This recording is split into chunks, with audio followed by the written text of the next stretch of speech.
haven't been back to the academia in a while. It hasn't changed much, has it? Well, since we've got some time, want to go to the house of Dana? Paimon wants to do some reading!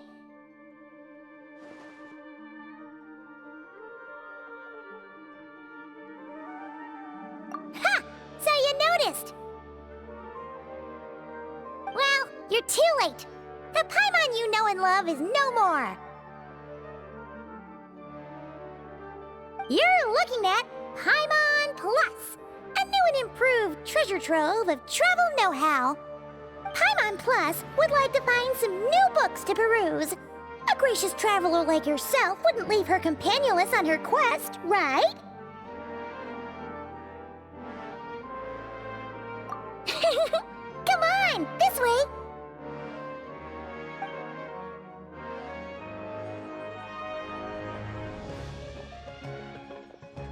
Oh hey! It's Kale and Cyrus! Wonder what's going on. Let's go see!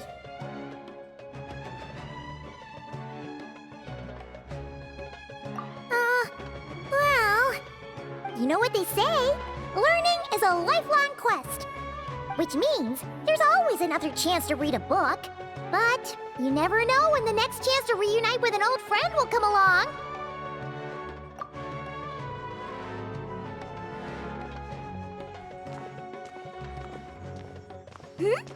Traveler? Paimon? You're back in Sumeru? Oh, hello, you two. It's been a while. Looking to spend time with some old friends? Yep. We saw some familiar faces, so we came to say hi. Ho ho! Excuse you, associating me with that woman. And if you're going to remember me that way, you should at least mention my tomato-growing skills. So he's mad about the Zaha Hadid part, and not the old man part? Well, Paimon's glad to see you in such good spirits, Cyrus. Must mean things are all good here in Sumeru. Ah, well, it's quite all right. I'm not the type to take offense at that kind of thing.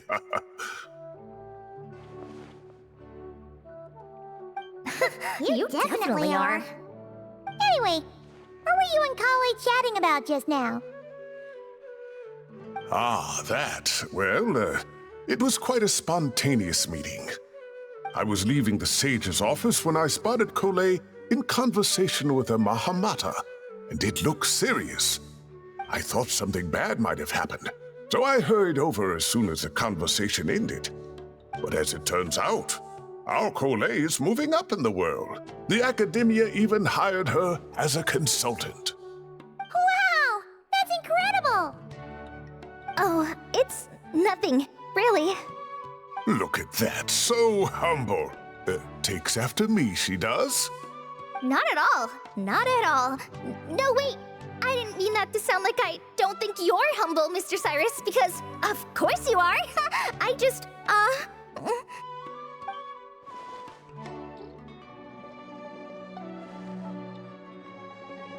Oh, well, I wouldn't even call myself a consultant. I'm just helping out. Now that the new semester has started, a lot of students and scholars are doing fieldwork for their research. But it can be dangerous for those who don't have a lot of experience in the wild. So, the academia is planning to establish an agency that provides guidance on outdoor survival and rescue for people who need it. Oh, Paimon gets it! So, you're here to explain rainforest survival as a representative of the forest rangers. Yeah, pretty much. Of course, when it comes to tips on deciphering mechanisms or defeating monsters, that's for people who are far more senior than me to handle. And speaking of which, since we're short on manpower, the person in charge at the academia said we're still accepting newcomers. If you're interested, you're welcome to join and share your insights. Ah, seizing the moment. Well done, Kale. Recruiting someone as capable as the Traveler is a great idea. Oh, and just between the four of us, the academia has set aside a generous amount of funding for this project.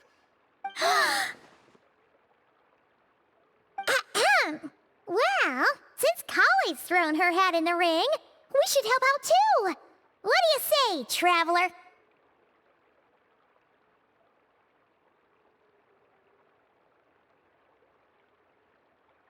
Great! We're all supposed to meet up in Aru Village later, so I guess we'll regroup there. I was kinda worried, since Master Tainari isn't around to help this time, but now I feel much better!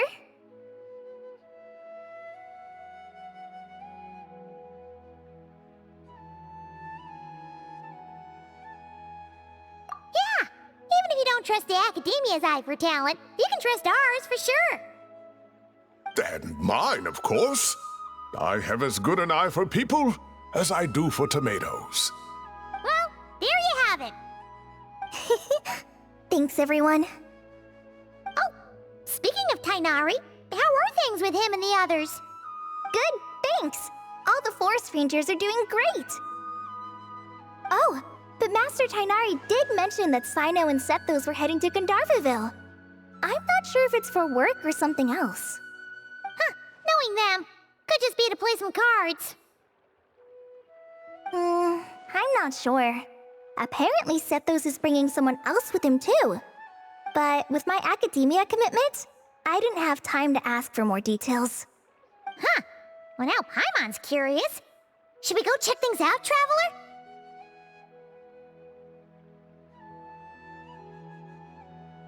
That's true, and I'm sure they've missed you. Now that is how it should be between friends. Getting together to play cards or enjoy a meal. Yet here I am, stuck with Nephis, who only ever calls to talk about research. Well, I won't delay your reunion any longer. Until next time. Goodbye, Mr. Cyrus. Take care. Alright, I should probably get going too. See you later, guys. Come find me in Aru Village when you're ready.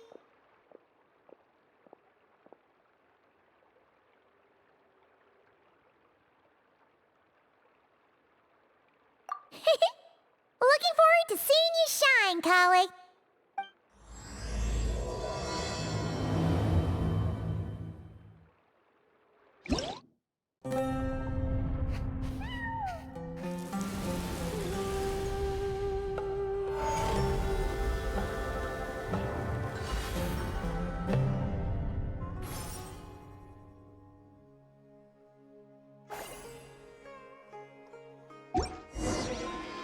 What could the children be up?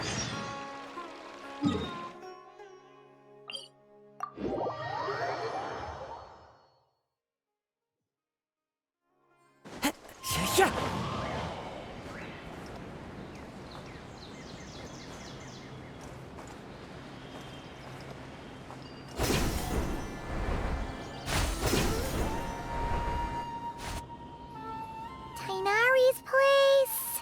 Tainari's place. Ah! Here it is!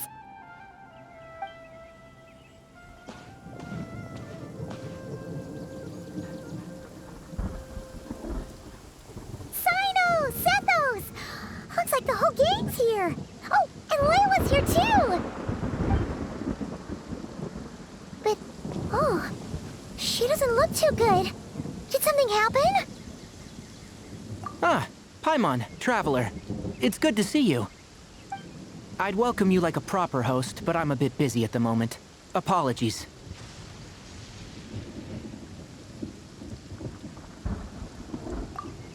No need to look that worried. My observations indicate Miss Layla's condition has improved quite a bit. There's no danger to her mind. She's just fatigued and needs some rest. Excuse me for a moment while I blend some calming incense. I'll let you two explain the situation. All right.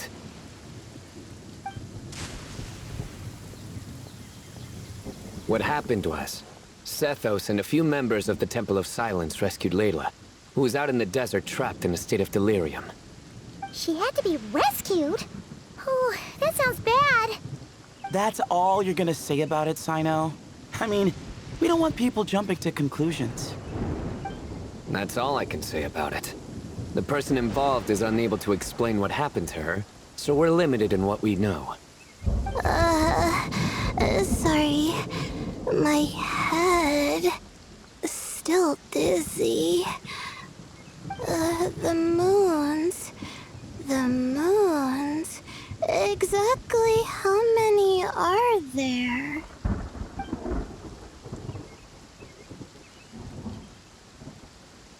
She's been repeating that phrase over and over again, but she can't seem to remember what happened to her. We tried a few things back at the Temple of Silence, but we couldn't recover her memories. Her symptoms are kind of similar to researchers in the Satyavada life state. So we brought her to Tainari to see if our veteran forest watcher had any other ideas. Tainari is pretty much our last option, so let's hope he can help. Well, the good news is, even if restoring her memory is a no-go, we can help with the headache at least. Jur was in a similar state when we found him, delirious and mumbling to himself, but he's more or less back to normal now. Sorry, I should give you some context first, huh? We should let Miss Layla get some rest. Come with me, you two, and I'll introduce you to the other victim of this incident. Good idea. I'll wait for Tainari here and keep an eye on our patient. All right then, this way.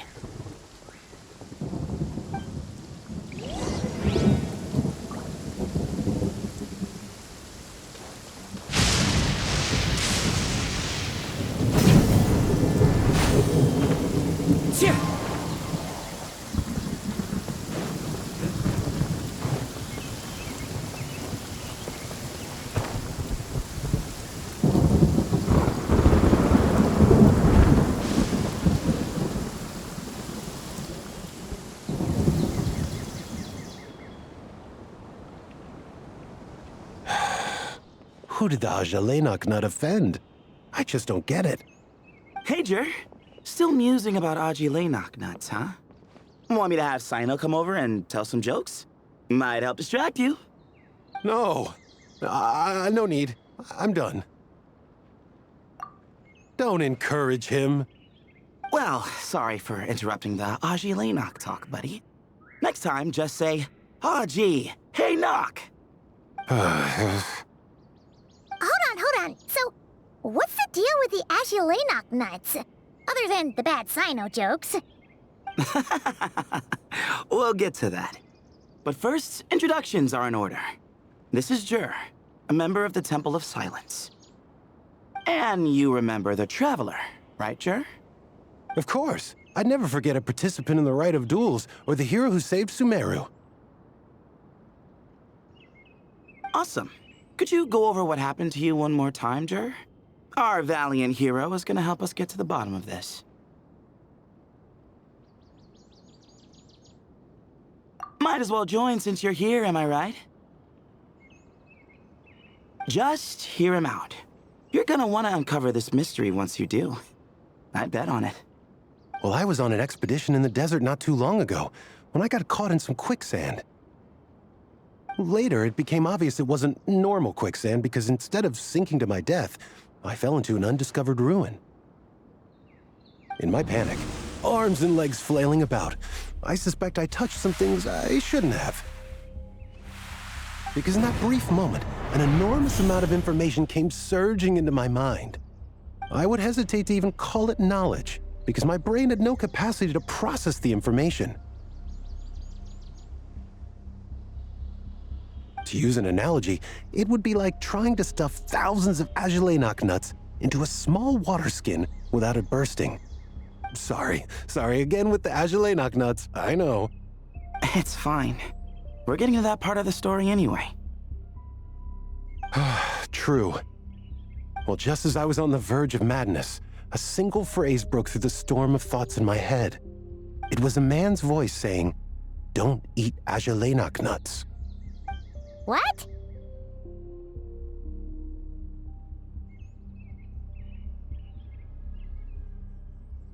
I know it's hard to believe, but that's what happened. I was saved by the phrase, "Don't eat Ajalenok nuts."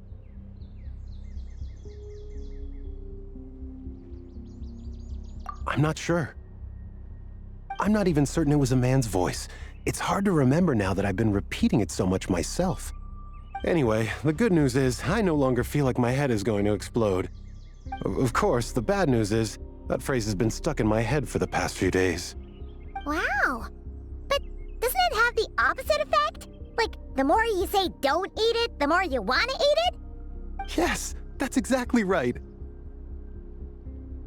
Whoever the voice belongs to, I don't know what his deal is with those nuts. Well, the world's a big place. There's bound to be people who don't like sweet stuff. I suppose. Strangely enough, I'm starting to think the voice belonged not to a man, but a cat. A cat? How? That's the question, isn't it? What would a cat be doing in an abandoned ruin like that? Just as my mind was reaching its breaking point, I could have sworn I heard the sound of a cat guiding me to exit. But when I came to, all I saw was endless desert, and Sethos shaking me in a desperate attempt to wake me up. I'll admit, it was pretty terrifying seeing you like that. Staring off into space and mumbling about Layla nuts. You sure don't sound terrified. Sorry. It's not that I don't care. It's just kind of hard for rambling about Layla nuts to sound menacing. Now, what Layla was saying, on the other hand, that is much creepier. Exactly. The unknown is what breeds fear. Layla nuts are familiar. But the moon suspended above us at night? That's about as foreign as it gets. Well, we don't know that for sure. There could be a whole other world inside an Layla nut, with a moon of its own. Huh. I guess. Layla nuts are not to be underestimated. Right, yeah, of course. Won't catch me disparaging the mighty Layla nut. No, sir. Huh. So, a similar thing happened to Layla then? Yeah, I think so. I was in a hurry to rescue Jur, so I put a marker on the incident site so we could go back and investigate. When his condition stabilized, we doubled back around to check and...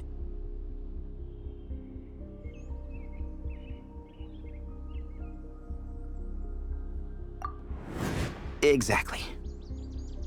Multiple victims with the same symptoms at the same location.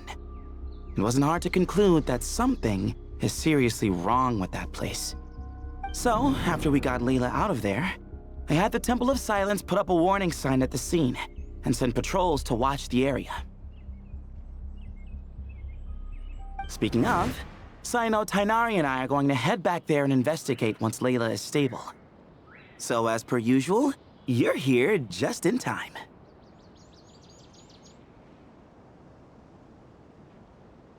That's for sure. But there's another reason I want Sino and Tighnari involved in this. Because the story doesn't end there. Right, Jer? Oh, yes. Where was I? The Layla nuts butted in and I... Right. Yes, the cat. As I followed the cat noises, the voice said something else. So, there are those from Tula who still endure. I thought that was strange, of course, because, well, was the voice referring to me? Records of my ancestry are rather sparse, so I'm not sure if my bloodline even traces back to that place. That's right. The Temple of Silence's place of origin. And the home of Tighnari's people. Plus, Hermanubis, who Sino and I both share a connection to, was one of the city's founders. As the temple's current leader, if something strange happens in the desert, it's my job to get to the bottom of it. But it turns out, a lot of people have a horse in this race, and I'm not leaving any of them out.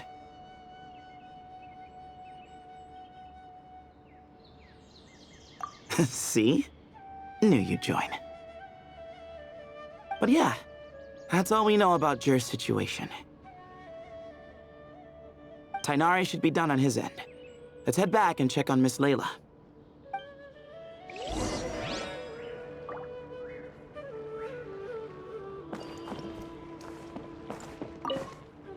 There are records in the Temple of Silence that speak of the ancient desert people's love of raising cats.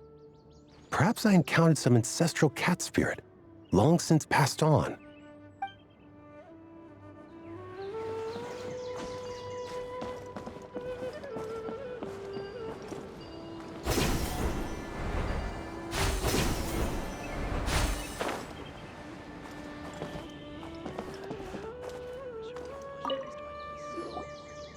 How are you feeling? But don't speak if it's too taxing. It's fine. I'm much better now, thanks. I feel like I haven't slept in 2 days, so pretty much back to normal. Whoa, whoa, whoa. That's your normal? Traveler, Paimon, I thought I heard your voices earlier. Oh, and, I'm sorry. Huh? You don't have to apologize. You didn't do anything wrong. No, I just mean, I think I'm about to disappoint you. My head was kinda muddled earlier, but I still heard your conversation. I know you're trying to figure out what happened to me, and I want to help. But, I really don't remember anything. Does your head still hurt? No, I feel fine. The incense you made helped a lot.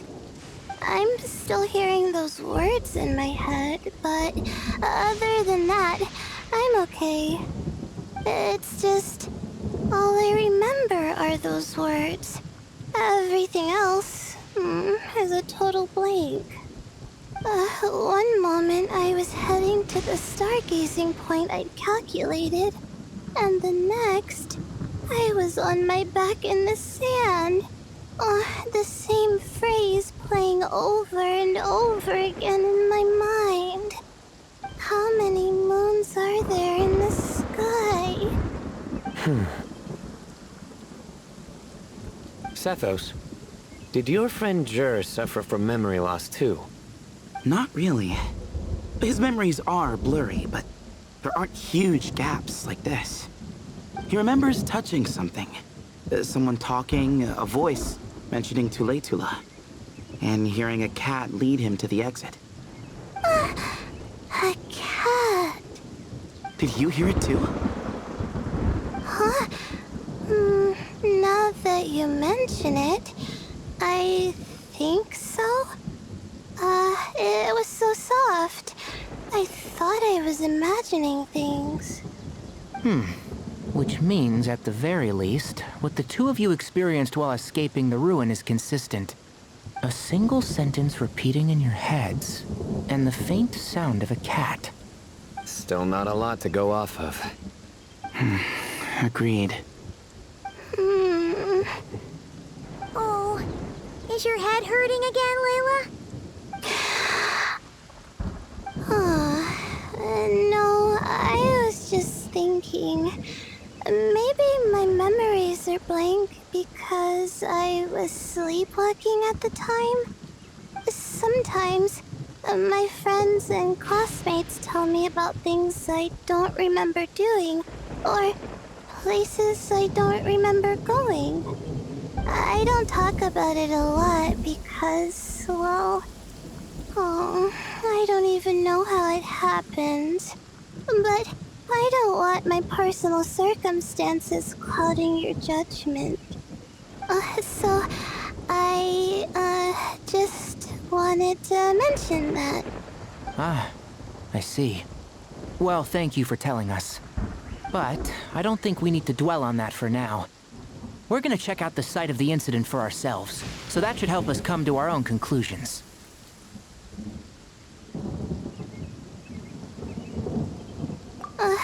Okay. Then could I come too? I have to know what happened to me back there. Sure, but on one condition. You need to be in tip-top shape before we head out. If your condition isn't stable enough before then, we'll have to figure out something else. Of course. No problem. Well, I'm more concerned about Tainari. You sure you'll be alright in the desert? You say that like I'll evaporate on first contact with sand or something. Call it curiosity. If this concerns my ancestors, I want to figure out what's going on. Anyway, as long as I take things slow when the sun's out, I should be fine with the right preparation. Besides, it's a good idea to have a doctor on hand in case of emergencies. So long as our doctor doesn't become the emergency. Well, if that happens, I suppose I'll just have to rely on the kindness of my entourage to haul me back home. All right, well, that all sounds good to me. Let's meet in 2 days like we agreed. Jer and I are gonna head back to the Temple of Silence and do some research in the meantime. See you in a couple days. Sounds good.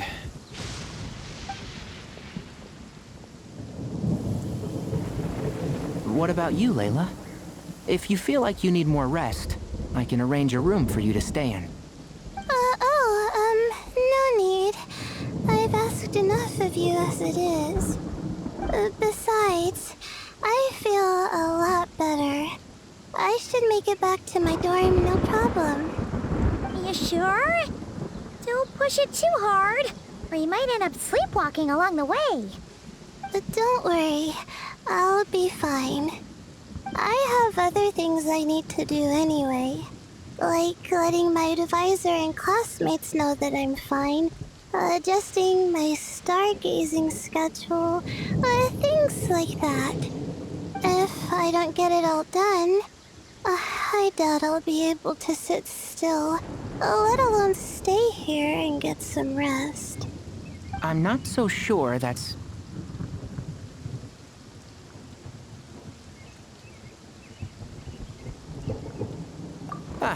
a much better idea.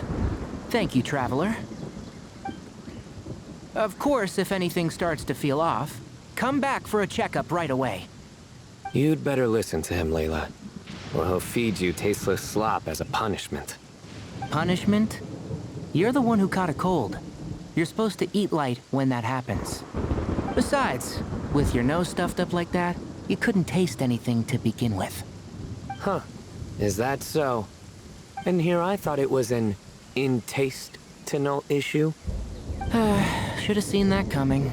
You're off the clock, so now it's time for puns, huh? Oh, brother, not this again. Don't worry, Paimon. I understand. If you want me to stop, then Then?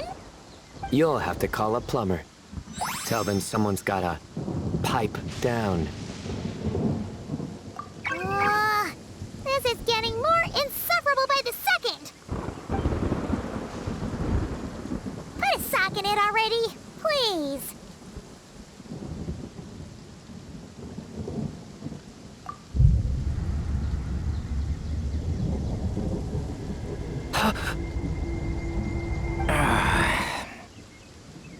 Paimon's done with this game.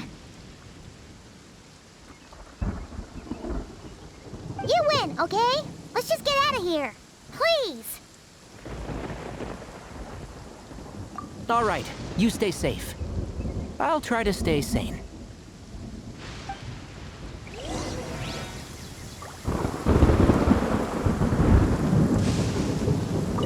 It seems your jokes have improved with practice, Traveler. Happy about that? Absolutely. Finally. Someone to share the load. You know what? Akale's helping out the academia, but I haven't had the chance to check on her. Why don't you do me a favor and go do that? Hold on. I thought you were having me over for dinner.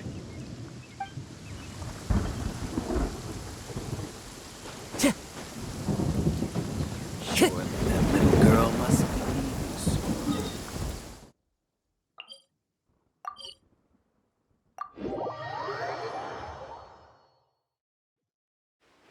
Clear weather all around brightens the heart.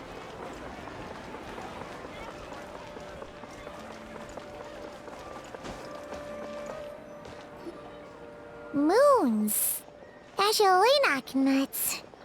Moons. As you lay knock nuts. Are the moons going nuts? Oh no! Looks like Paimon's caught the brain bug too! She can't stop thinking about those two things! Oh, Paimon's gotta clear her head. But how? Aha! Got it! The cafe over there! Why don't we head over for a quick pick-me-up?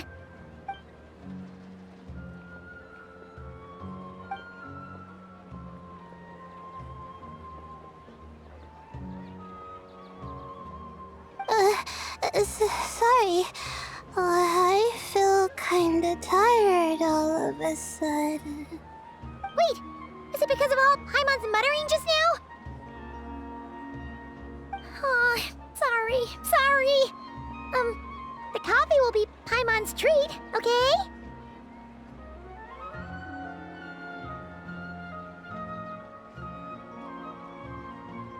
Hey! You make it sound like Paimon's stingy or something! Well, she'll just have to show you her true colors. Yeah, starting now. You sit tight and take care of Layla, Traveler.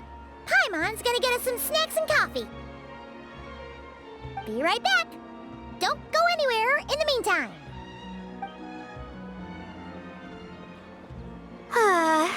She's pushing herself again as always. Saw right through me, huh? I apologize for the sudden emergence, but I didn't have any other options. Well, that's true. So, for our sake and your safety, allow me to fill in the gaps in her memory. That's right. Layla was already in bad shape, stressing about her new study topic, focusing on the stars instead of her surroundings. By the time she realized the danger she was in, it was too late.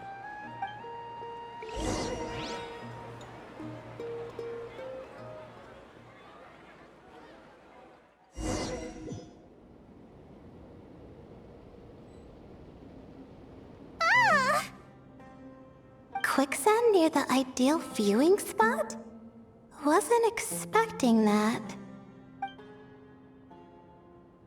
Looks like Layla's been under a lot of pressure lately. She hasn't been paying attention to her surroundings. But why would quicksand lead to a place like this? Well, all in all, looks like a common desert ruin. Guess there's nothing to do but try to find a way out. Oh, Layla, what have you gotten yourself into this time?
This door can be opened using the device next to it.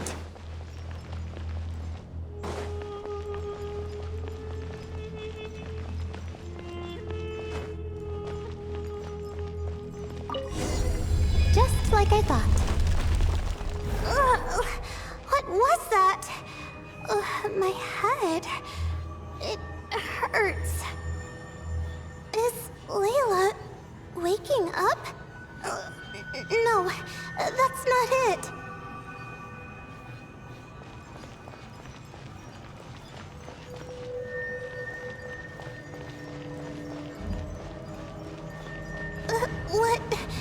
What's going on? It's too much. I don't understand.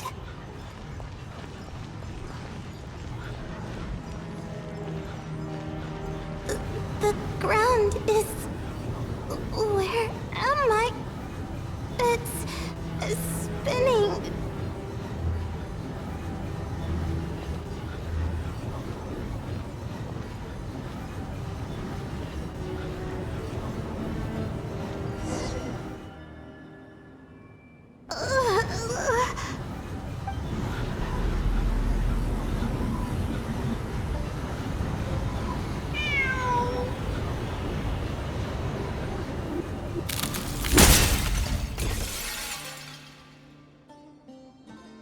How many moons are there in the sky? How many moons are there in the sky? Okay, information isn't rushing into my brain anymore. That's good. How many moons are there in the sky? My head hurts, but there are no more dark spots in my vision, and I can see in front of me. Still... How many moons are there in the sky? What's going on? The same thought keeps popping into my head. What does it mean? How many moons are there in the sky? Isn't there just one? A cat? I think there was one earlier, too.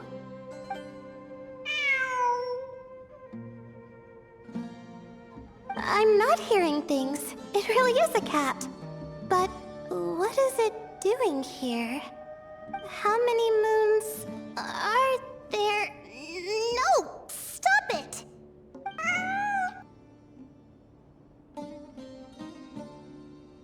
Does it want me to follow its cries? Well, it's not like I've got other options. Come on, Layla. You can do this.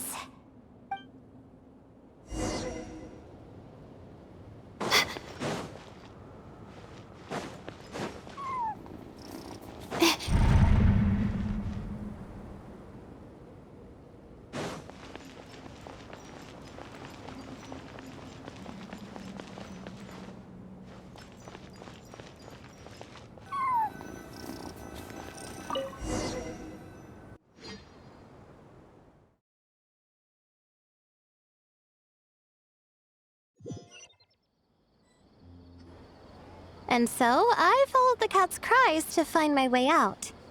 It was quite a kind creature. It didn't even leave until the other me started to wake up.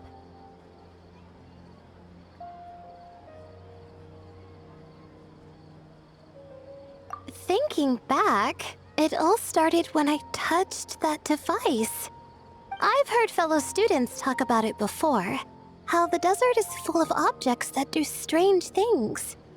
Sometimes it's just a minor inconvenience, but other times devices like that can cause massive trouble. Of course. I forgot how much adventuring experience you have. Still, carrying an umbrella doesn't mean you can't get soaked, so just be careful and stay away from unknown devices.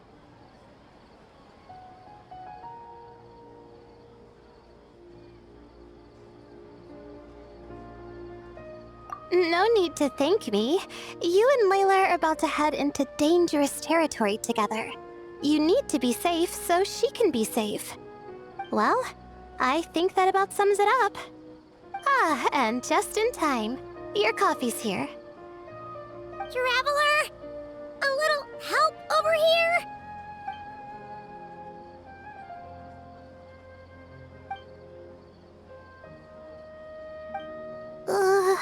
Huh? Did I fall asleep? Wow! Paimon didn't even know she had such an impressive skill. Ha! Does that mean since Paimon bought this coffee, it would just make you sleepier? A beverage that puts people to sleep. Better saved for work hours, I think. What? So you can nap on the job? Who does that? Huh? Oh.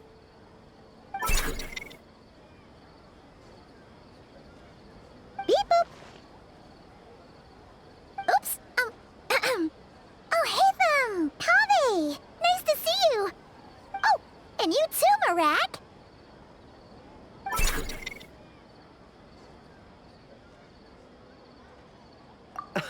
Sorry.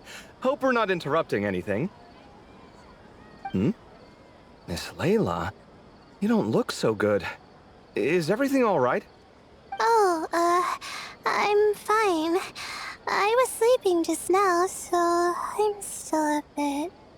Ah, I see. And we woke you, didn't we? I'm sorry. We shouldn't have been so loud. No, you didn't. I didn't mean it like that. Sorry.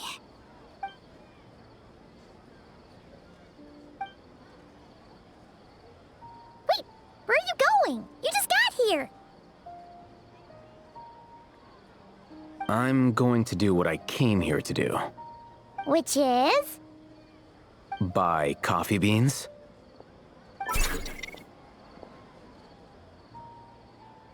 Huh? You're going too? Marak! Fine.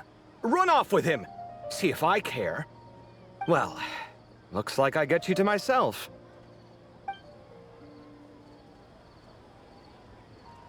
It's been a while, hasn't it?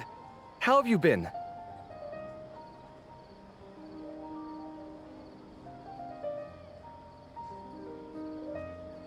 So, a busy life of adventuring for you, and a busy life of academics for Miss Layla, is that right?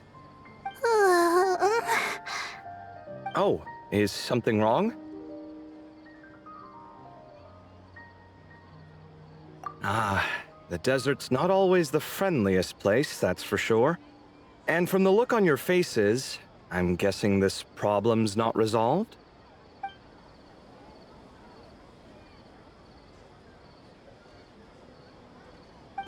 Don't force yourself to talk about it, of course. But I've worked on several projects in the desert before, so if there's anything I can do to help, just say the word.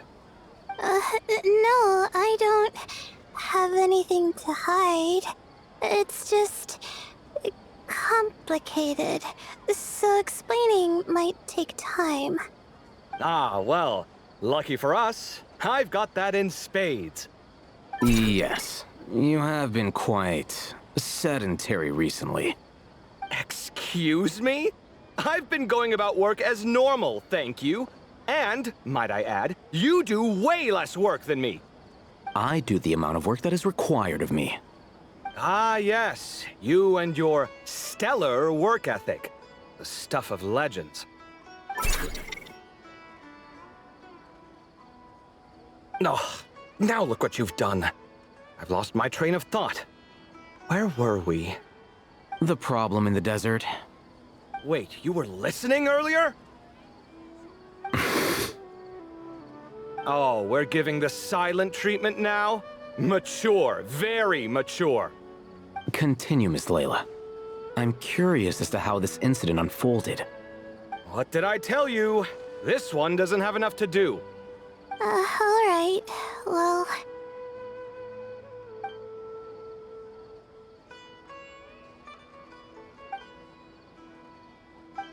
Could you still use some extra hands on this investigation team of yours? Huh? You want to join, Mr. Kave? That's right. I think my experience studying desert mausoleums could be of some use here. Alhatham's expertise in ancient languages could be helpful too. Besides, I consider you all to be my friends, and friends are supposed to help each other out. Wait, I'm involved in this now? Oh, please, I know you. Half the battle was over the minute you said you were curious. We couldn't stop you from joining if we tried. Well, you've got me there. Besides...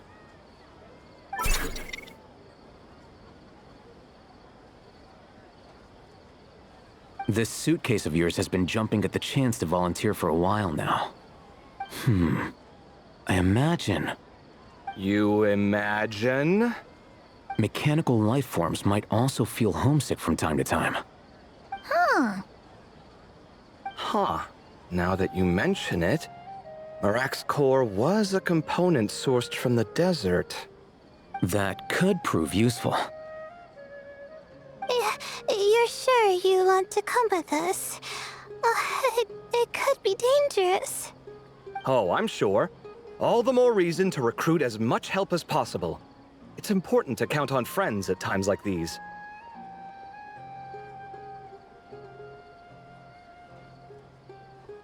Our pleasure. It's a plan, then.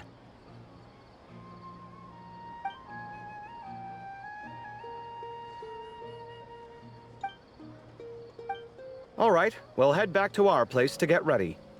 This one hasn't been on a trip in a while. Chances are, he doesn't even remember how to pack a suitcase. I'm not worried. It'll get done. Somehow. Would it kill you to help every once in a while? I do help. It's called moral support. Oh, of course. And I am ever so grateful. Goodbye, you three. We'll see you soon!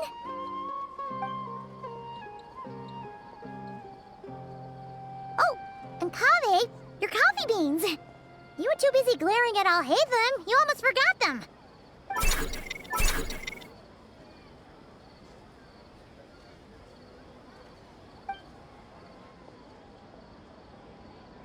Well, we're pretty close to the academia now. I should be fine from here. Thanks for the coffee, Paimon. I feel much better now. Right. I'll follow the doctor's orders.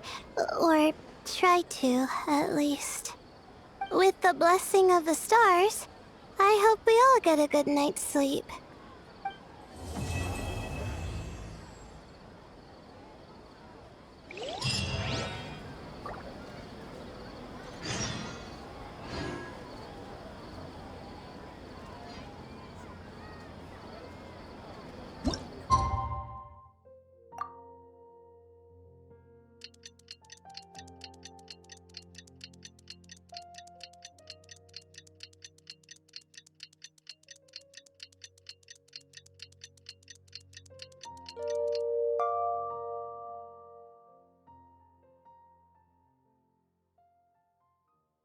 Something you wish to report? Go on. You have my undivided attention.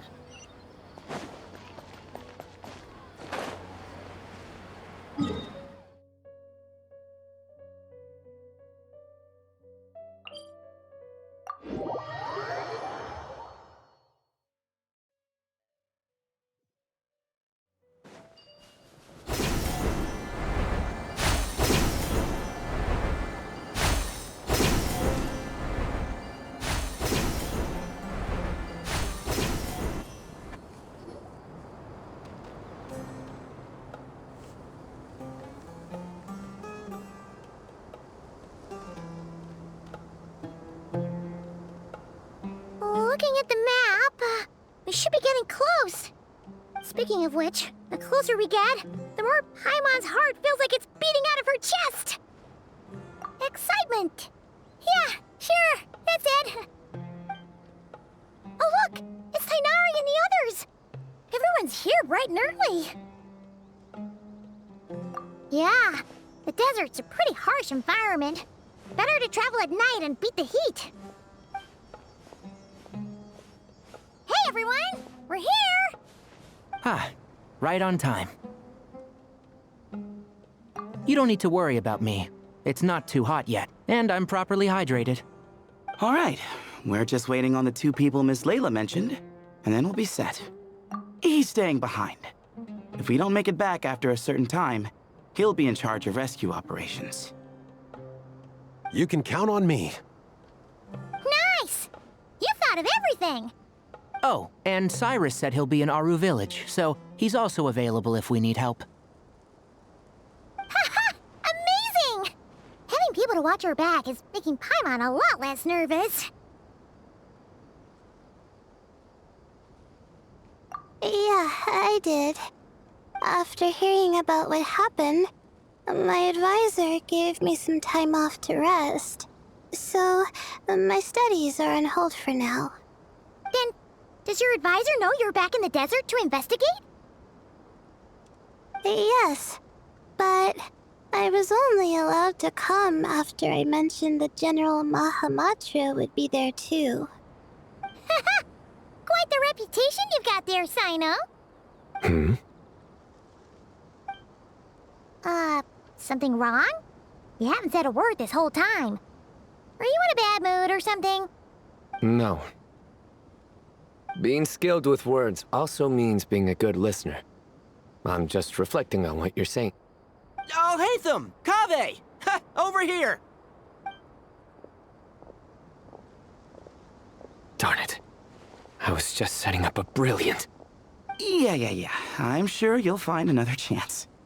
The important thing is, our scribe and our renowned architect are here at last. High praise. But wait, why am I renowned and not him? He's just as famous as Sino, Dia, or Nilu. That just means your level of fame is even greater. How could a lowly scribe hold a candle to you? Lowly scribe? Please. All those strings you pulled to get those new books from the House of Dana? What do you call that? Borrowing. Anyone with an employee ID can do it. Uh-huh, yeah. The House of Dana bends over backwards for just anyone, does it? Send a report to Lesser Lord Kusanali then. Let her know someone at the Academia is abusing their position. Hey! I never said abusing! Impressive verbal sparring, as always.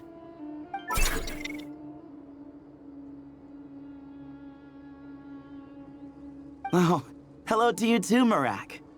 Well, looks like your assistant is raring to go, Kaveh.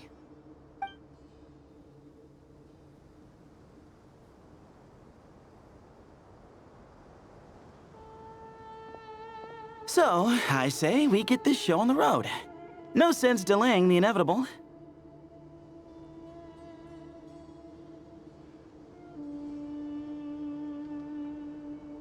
No need. We're in this together, remember? Sure. This is the entrance, yeah? Yes. Perfect. Then, if we're all set, let's get moving.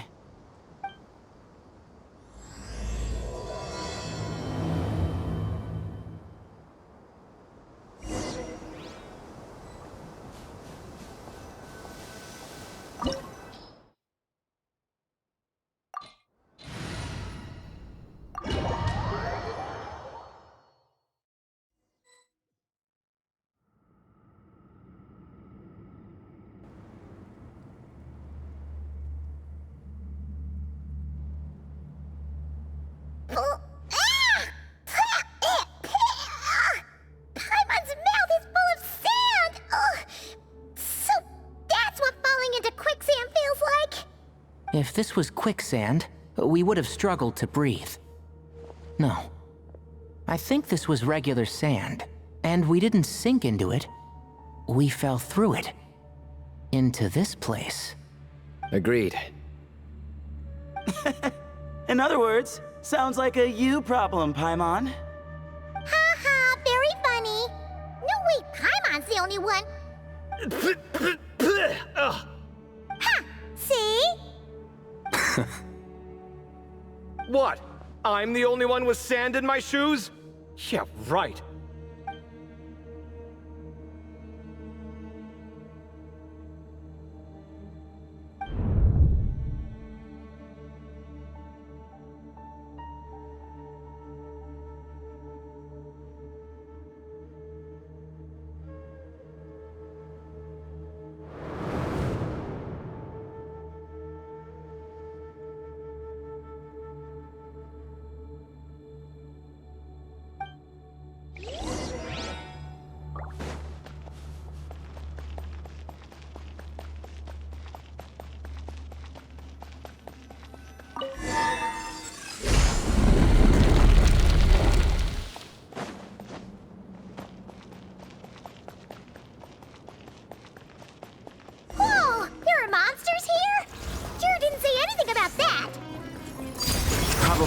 he didn't run into any. Because we're just unlucky. Not the best sign of what's to come. We'll be fine.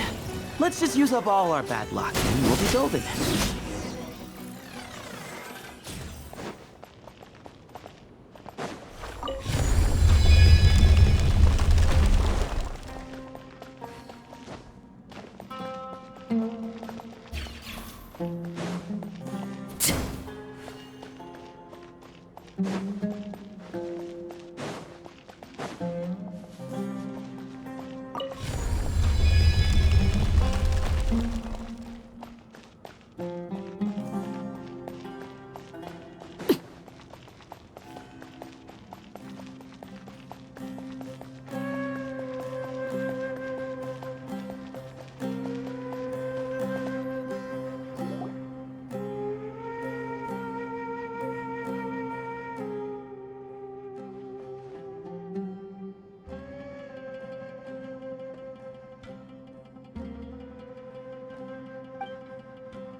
Well, that goes without saying.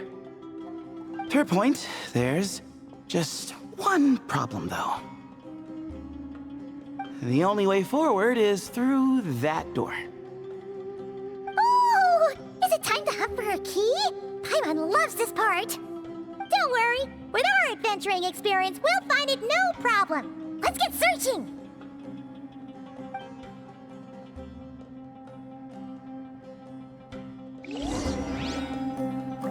Marak, wait!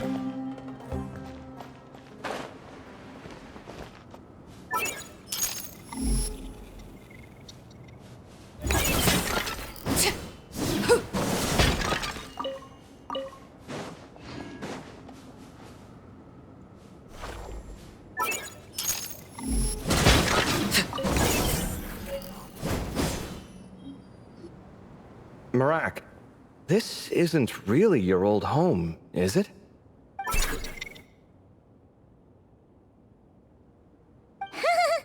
No idea what that means, but Marat does sound pretty happy. So, mechanical life forms do have the capacity to miss home. A novel discovery. Well, with Marat leading the way, we should be safe, right?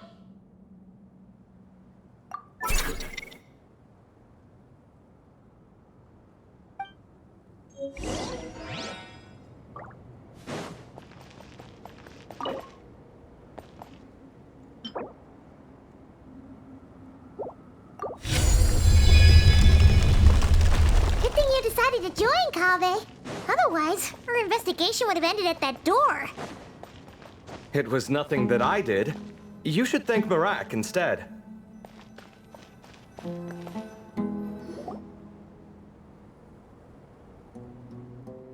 Hold on. At this rate, Paimon's gonna lose her title as best guide to a mechanical suitcase.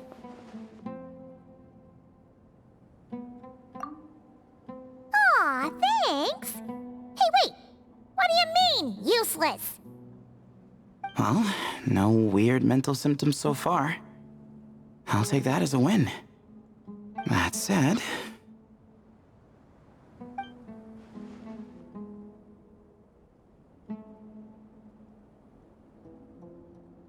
There are 3 doors here.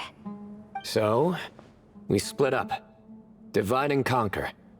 Otherwise, this whole thing is in ruins. No pun intended on that last part. I swear. Yeah, that might be our best option. Good idea.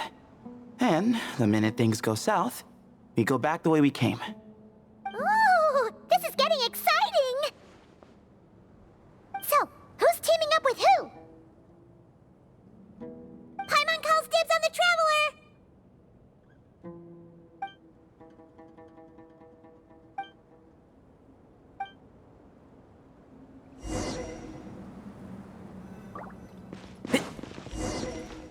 Well, this takes me back.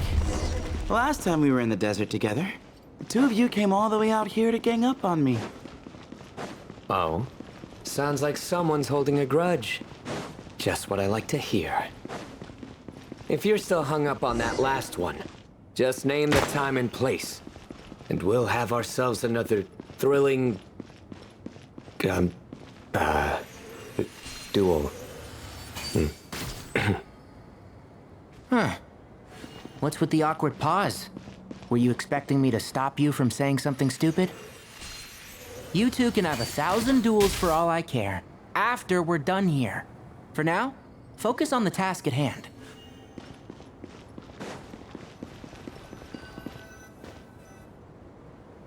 This chamber is huge. I can't even imagine what it's used for. Oh. What's wrong? I seem to have stepped on some kind of stone slab. Huh. There's a pattern on this, but it's hard to make out with all the dust. Huh? Look! The shape seems to match the markings on the ground over there. Let's slot it in and see.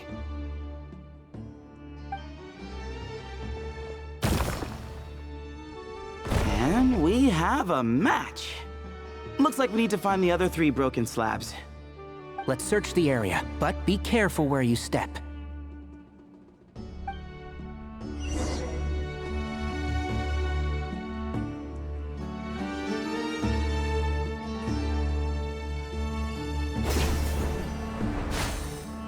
Keep up. Ooh, got one. Ouch, but watch out. The edges are kind of sharp.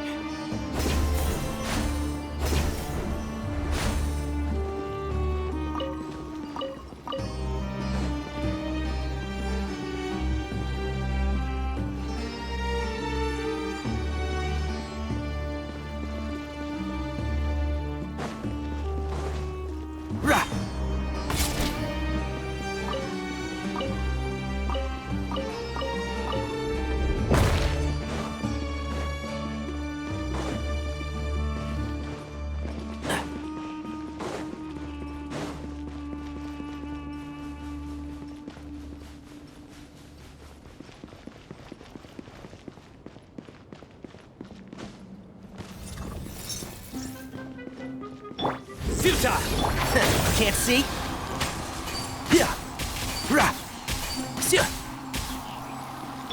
Give me some space.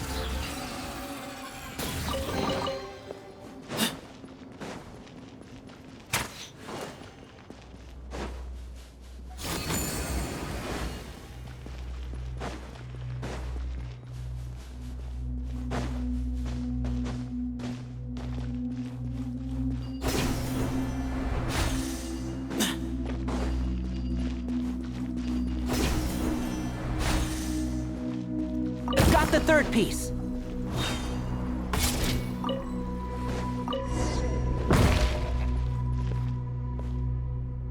We just need one more. Huh. Look, a cat. Could it be the same one Jer mentioned? I don't think we need to worry about startling him. He doesn't seem afraid of people. Yeah. If anything, it seems like he wants us to follow.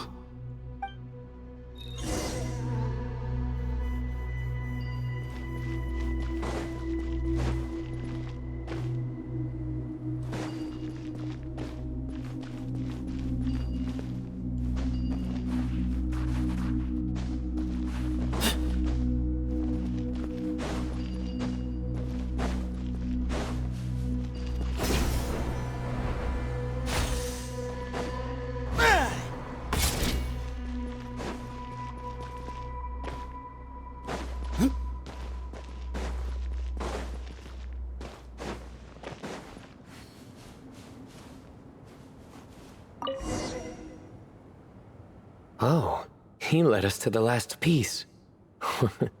Who's a good kitty? I never thought I'd hear you say something like that. You've clearly never heard how the professor talks to his tomatoes, then.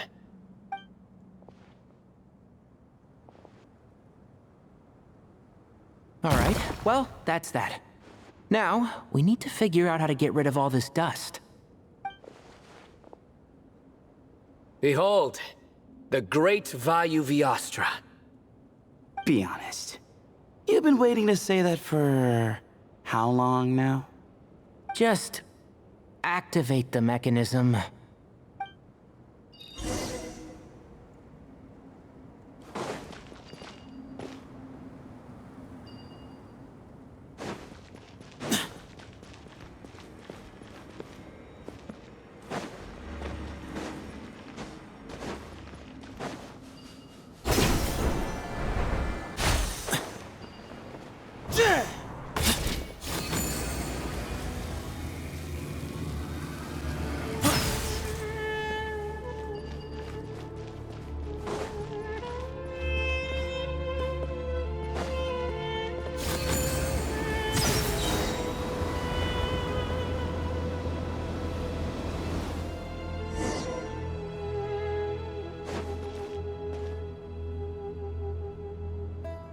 Huh. It worked. It's a picture of... 3 Hermanubises? That can't be right. The ears aren't vertical. Not true. And the lugs fall short. My hat is much better looking.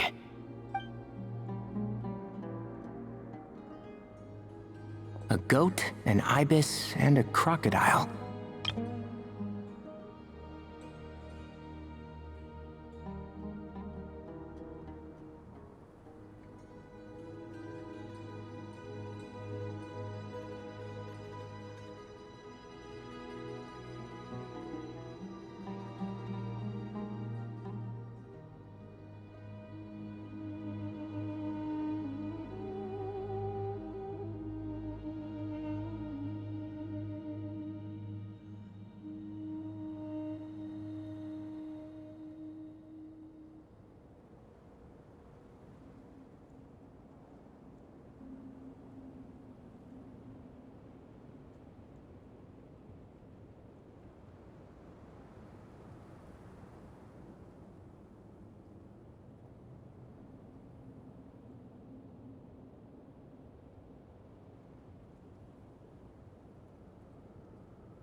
Oh, wow.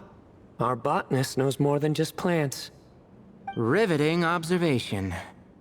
I was just thinking. These 3 figures look a lot like the 7 pillars of King Deshret. That's right. These are our colleagues. Our what now? You sure about that? Just kidding. But what I meant by that is, these were Hermanubis' colleagues back then.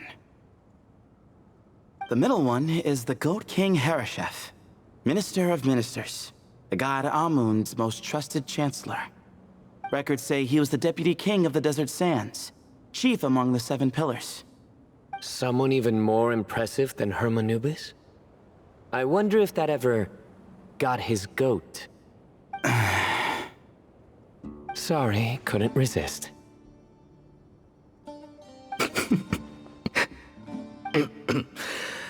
Okay, that was a good one. Wait, really? I've got so much more where that came from.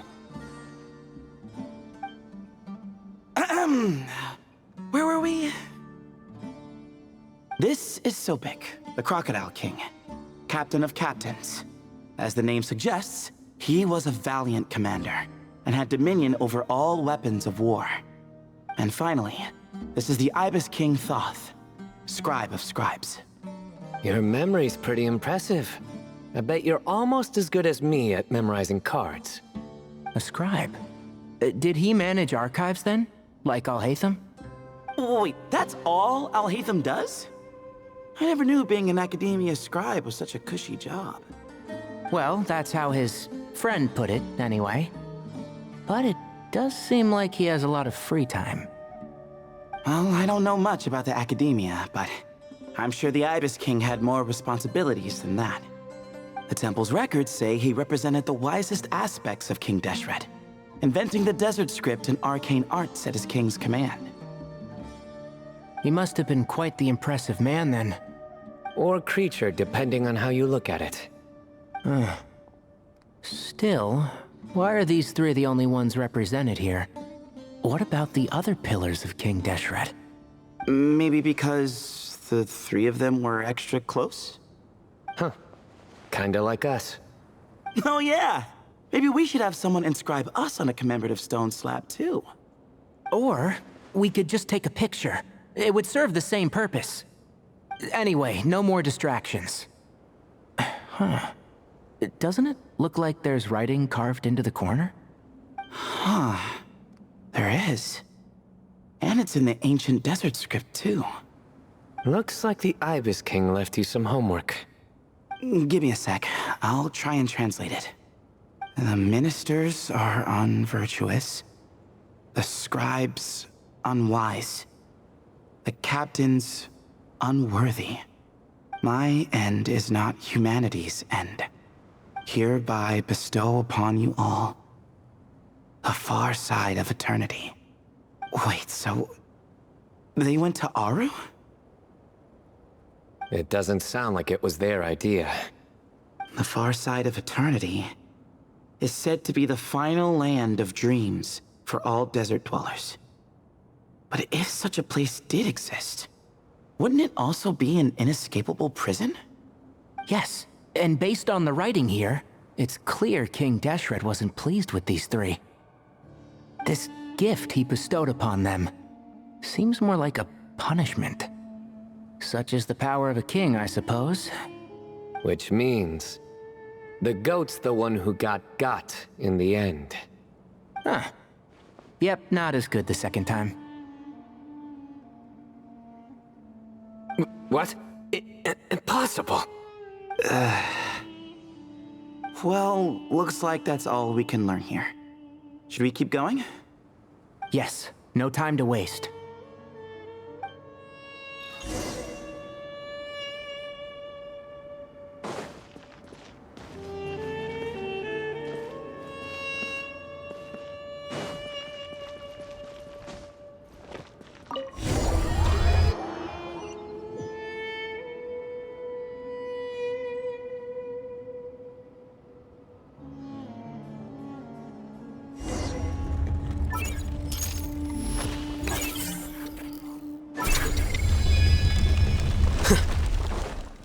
Jeez, who knew a suitcase could be so fast? Marak is nothing like this when it comes to housework. Hey, wait up! A scout's job is to take the lead. Just let Marak figure it out. Easy for you to say. I'll be the one doing the repairs if something happens. Why don't you go scout ahead then? When I think of a comeback, I'll let you know. No rush.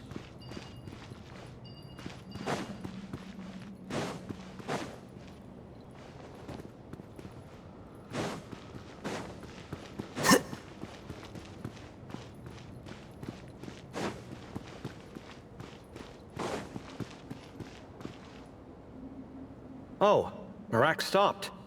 What is it? Found something? Looks like something covered in sand. Let's get it out then. Come on. Oh, it's a stone slab. Good job, Marak.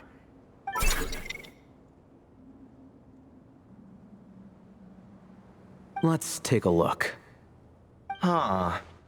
Looks like this part of the picture goes over there?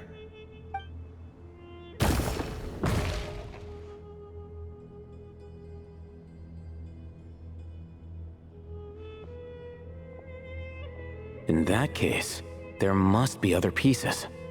All right, and let's look around. Hey! Why are you sitting down? I thought Marak was helping. Oh, so you do know what that word means. Great. Are we supposed to just sit back while Marak does all the work? No, I doubt you could do that. Exactly. But I can.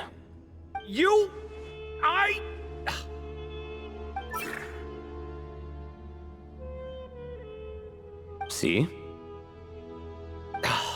It's all coming back to me.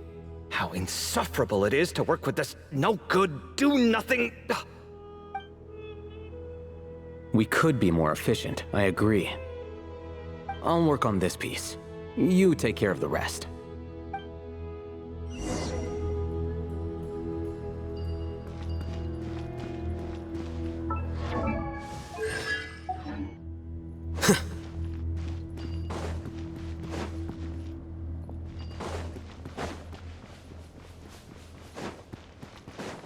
Found one!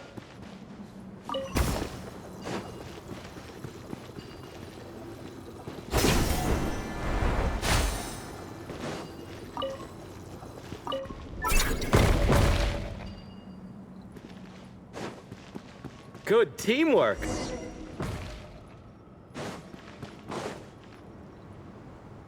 Looks like we found them all. The pieces fit together like a glove. But we can't see what's on them. Turn around. Huh? Look. Oh, I've seen this before. It can create strong winds. Just what we need to clean off the slab. Come on, let's... Hey! Don't worry about me. If I sit here, I won't be in the way. Oh, you don't want to be in the way? Then sit right in front, so the device can blow you straight back to Sumeru City.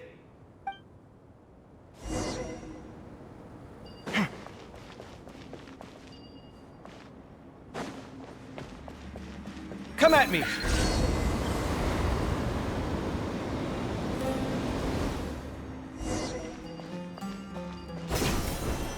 Huh! Done. Huh. That's one big cat. And there's a shattered crown. I think it's depicting some kind of story. Look, there's writing too. The Ibis King answered the young noble, granting him the wisdom he sought. But the fragile crown was shattered by lies in the end. Here I leave the name, Gudars. Gudars? I've seen that name in a history book before. He was a young noble who sought to save his realm, and a king who once united the desert. That's right. Although his methods were rather shameful. During his long reign, he betrayed his family and the nobles who supported him, only realizing the error of his ways after his enemies left him nowhere to turn.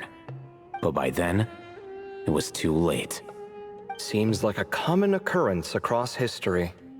Different people, same mistakes. It's an inevitable pattern, destined to repeat itself.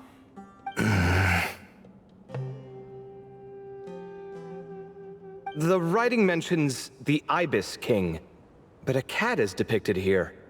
Does that mean... So far, what's depicted on the slab seems true to history. In which case, this cat is either a proxy for the Ibis King or a manifestation of said king himself. Exaggeration is a common method ancient records use to highlight a being of higher status. And as we know, Layla and Jur both heard the sound of a cat while escaping the ruin. You're saying the Ibis King, one of the legendary 7 pillars of King Deshret, is here, still helping those in need? I'm saying we can't rule it out.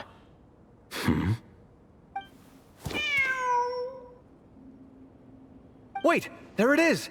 The cat!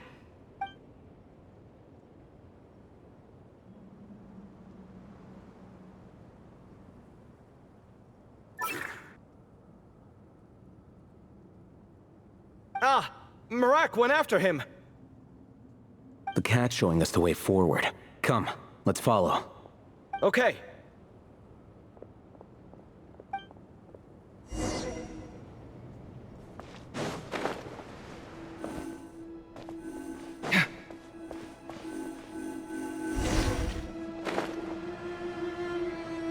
Yeah.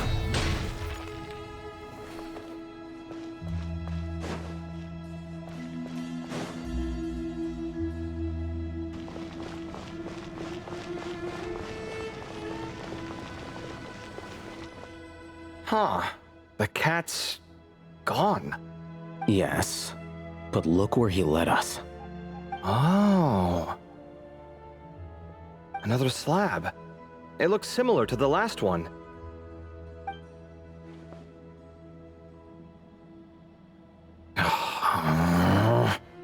Oh, by all means, take your sweet time. Wouldn't want you to overexert yourself.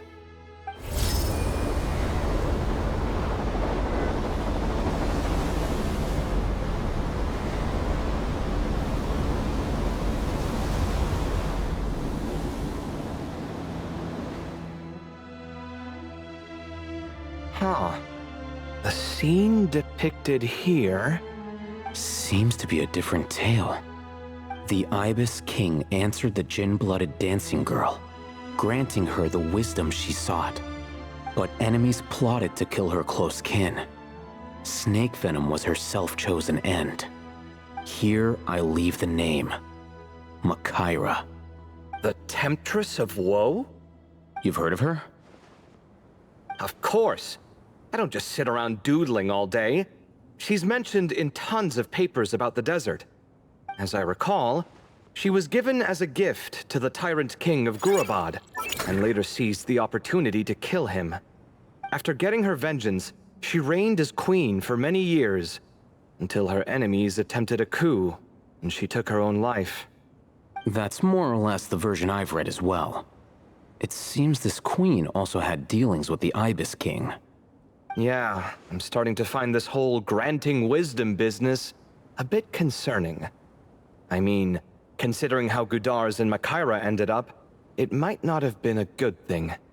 But, at the same time, if the cat guiding us is linked to the Ibis King, then he doesn't seem like a villain either.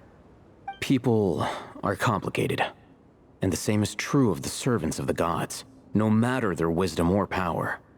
Let's reserve judgment for now, and keep moving.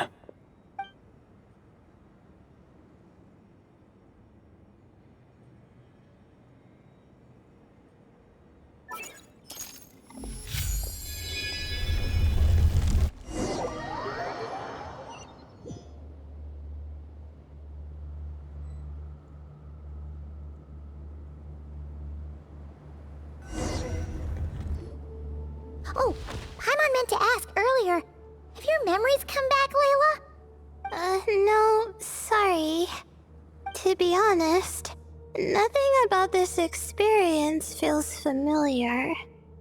Besides, my focus is the stars, so I don't spend a lot of time exploring ancient ruins. Guess that makes us the senior researchers in this scenario. Stick close, all right, Layla? Okay.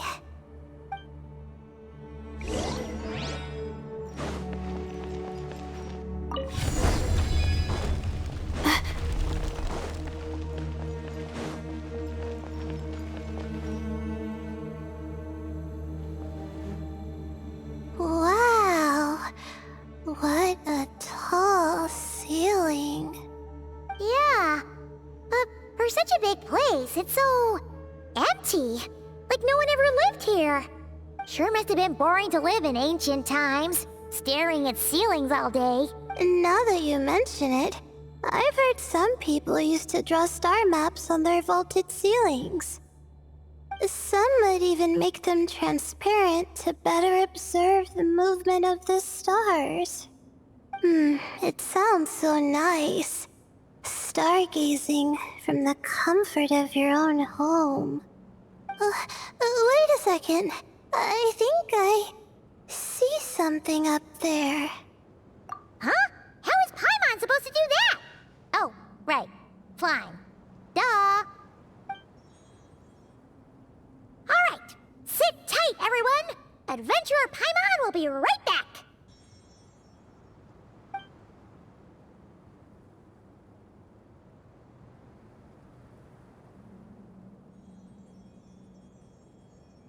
Okay, so, there's nothing super special up there. Just a couple of shelves, tables, jars, and scrolls. And a whole bunch of dust, dirt, and sand. You really want to search through all that stuff?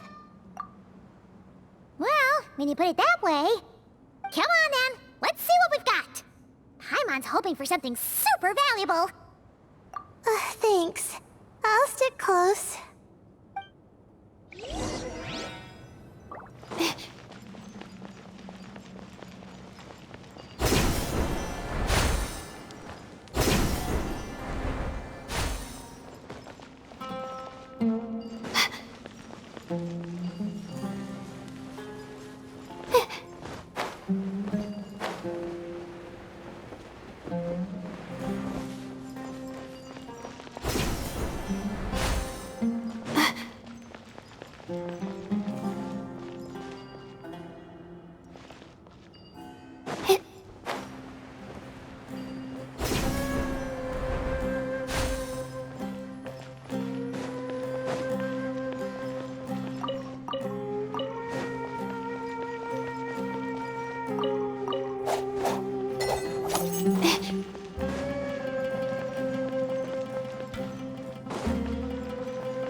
I think that's everything.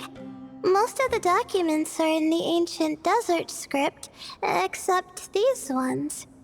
These seem old as well, but the handwriting makes them stand out. Right! Let's arrange them in chronological order before we read through.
Okay, now let's take a look.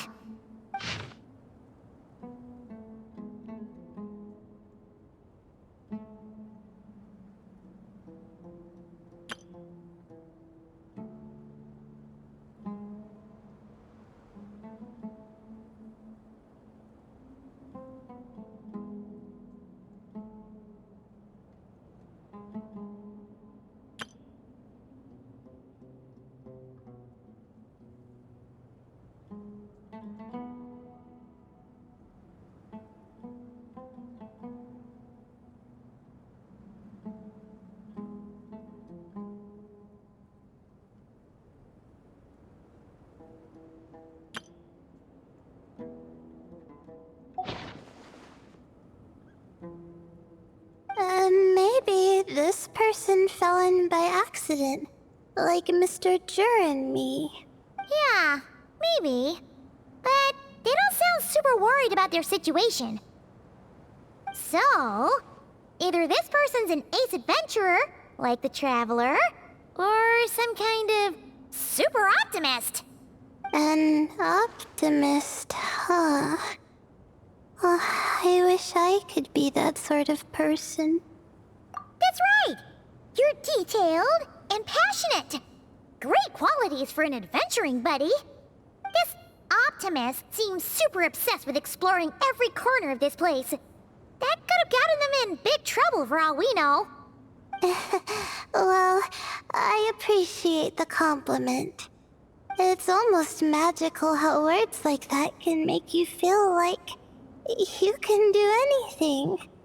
I only wish that magic could last a little longer. Until I figure out my new study topic, at least.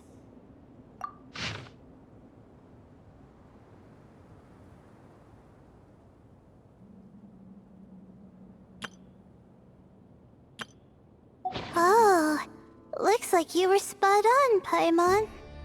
See? Told ya! That's what happens when you don't think things through. And all this talk about seniors and juniors, he was a student just like you, Layla. Whew, he sure talks a big talk for a student, though. You'd think he was some kind of old scholar instead. Huh. What is it? Did Paimon say something wrong? No, not at all.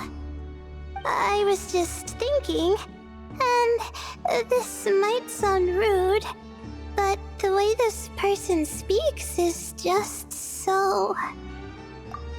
you noticed too. I mean, it's good that he helped treat his companion's wound, but it didn't seem like it was out of kindness.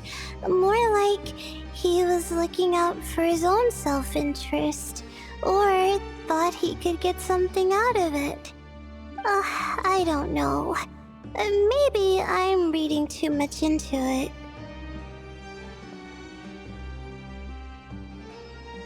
Yeah. If you're both in this dangerous situation together, wouldn't you mention them at least once? If it were Paimon, she would write down the name of every single person she was with. No one would be able to get away. Actually, I find Paimon's approach quite sensible. It makes sense from a safety perspective, too. That way, if anyone came to the rescue, the notes would be able to tell them everything they needed to know. Whoa! That's genius-level thinking! Well, I learned that from Madame Farazan, actually. I'm not speaking from personal experience or anything. Oh, no! I'm just a student. It's fine! You taught us something, so you're our teacher. Simple as that. Anyway, from the looks of things, the student who left these notes behind was pretty weird. Let's keep reading. Whoa! Hang on! That's a lot of information. Paimon needs a moment to take this in. The Ibis King. So... did this person actually meet the Ibis King here? Sorry. Who? Jeez, not again! Stop teasing her, Traveler! You know she was asking about Nefer. Anyway, Nefer's, a friend of ours. And she's mentioned the Ibis King before, but not in much detail.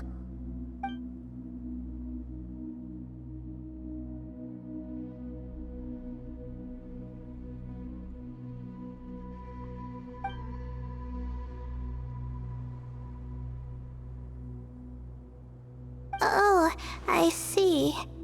Well, that's not too surprising. Most people in Sumeru know about King Deshret, and most in the academia have at least some knowledge on the 7 pillars. Legend has it, King Deshret ruled the desert at the head of several wise retainers, guiding their people to pursue the limits of wisdom. He also left behind treasures for future generations, which continue to be relevant in nearly every research discipline. And now, this message indicates this student and his senior were rescued by the Ibis King. But to think it's possible to meet him in a place like this... We don't know when these notes were written, but didn't the 7 pillars disappear a long time ago? Yeah, the notes made it sound like his powers were restricted. Also, the mention of this form? What is that supposed to mean? I'm not sure. Let's keep reading.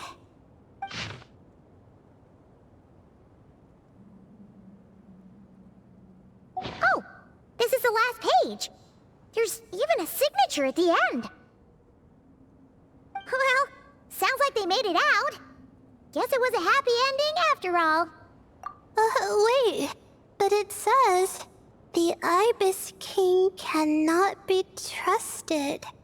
Huh. Our friend said something similar. That the Ibis King was a liar. And the notes did make it seem like something wasn't quite right with him.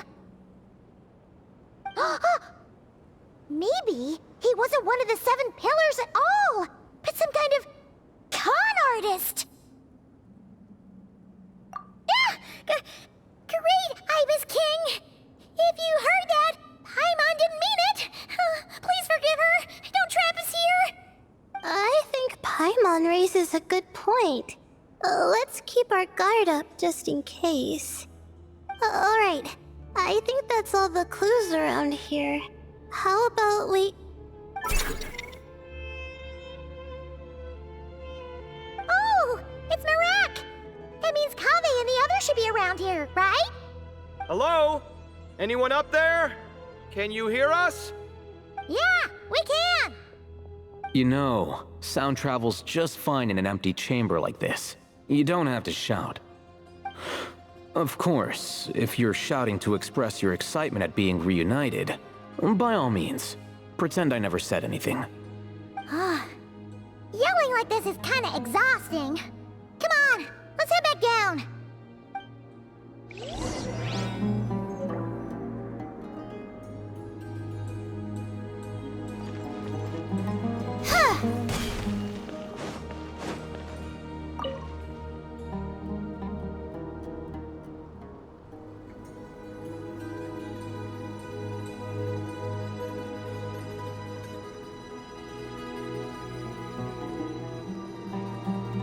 Wow, we all ended up in the same place, huh? Yeah, what a coincidence. Indeed. Or as I like to call it, the chai factor.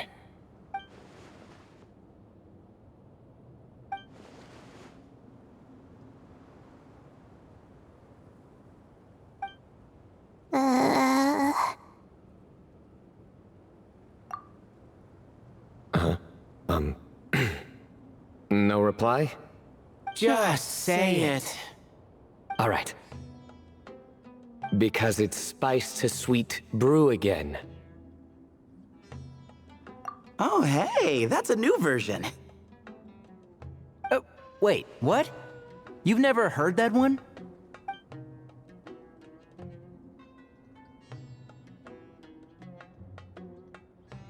What are you looking for? A place to sit and read my book.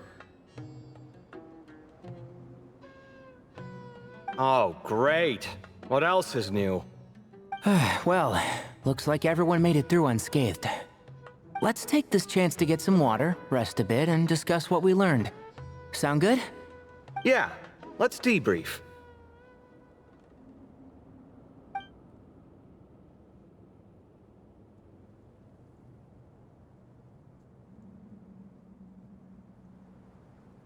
Okay, so we all learned a lot, but it feels like we ended up with even more questions. Yeah, but one thing's for sure. This place is tied to the Ibis King in some way. Hey, Sino. You're the current representative of Hermanubis. Can you call him up for a sec? Of course. Just let me sense his presence.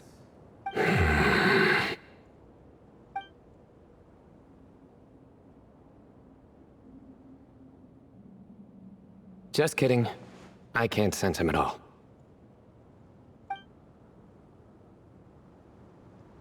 Geez, Sethos. Did you set him up for that one? What are you, a two-man act? Sorry, Herman Nubis isn't like the Ibis King. He can possess me, but I can't talk to him whenever I want. Oh, truly?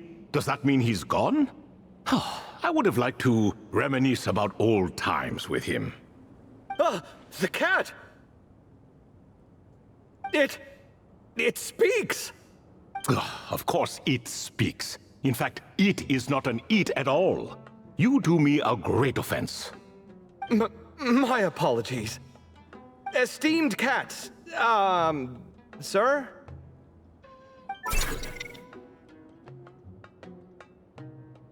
Oh, this little contraption is still here. Contraption? No, this is Marak. Which means you do his assistant a great offense. Huh? Well, I didn't mean... Well, I apologize. I wasn't referring to this Marak, but rather the thing that operates it. King Deshret was quite partial to it. I have forgotten what it was called. It must have had an official name, albeit in the old tongue. Even if I did remember, I would need to translate it into modern language. Ah, it's not important. Marak's a fine name. Even better than the original, if you ask me. Who thought of it? And the remodeling, quite well done indeed. This Marak looks much happier in its current form. Oh, and the components should have model numbers written on them. You can look them up if you're curious. This cat talks a lot. Quite the one-sided conversation. Is this what the Ibis King was like? He seems quite eloquent. I wonder if he plays cards. Ha! I knew Marak was a great name. Go me! Let's see, what page was I on again? Should have brought a bookmark. That all went over Paimon's head.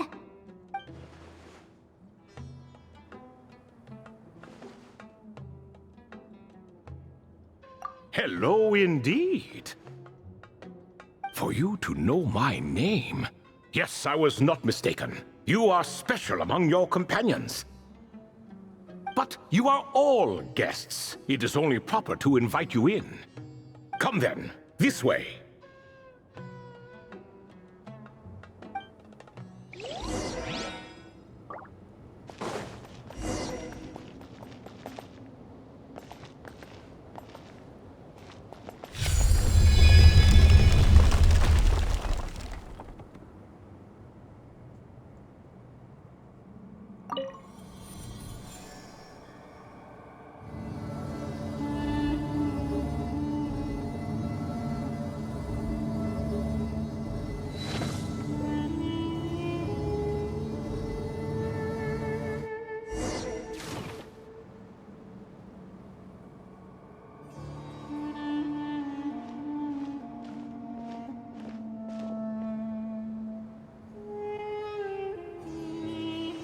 Welcome to my humble abode. Oh, your house sure is spacious, Lord Ibis King. I fear it's not quite what it used to be. In fact, it has long ceased to be my home at all. It belongs to the descendants of the cats I once raised. Such adorable creatures, aren't they? Take the one I'm borrowing here, for instance. A chubby fellow with such lovely fur. Anyway, tradition dictates that a special guest such as yourself be presented with a gift. Alas, it's a first-come, first-served basis, you see. I fear with the passage of time, none are left. What? So the treasure's gone already? Treasure, you say? Not an inaccurate description. Yes, and no. I have the power to grant gifts inaccessible to the masses. The only requirement is answering a question.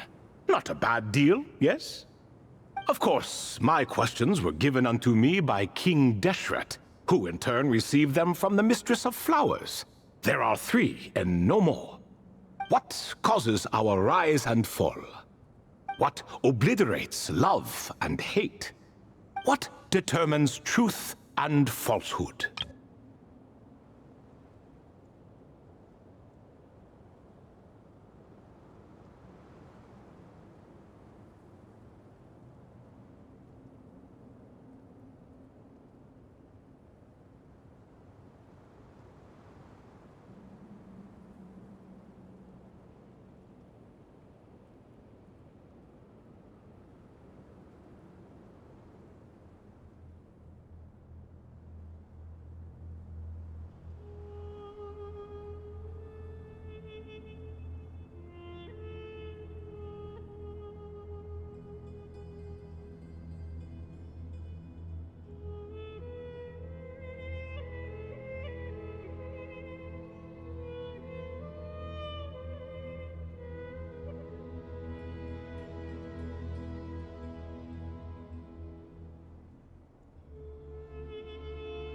The more he talks, the less Paimon understands.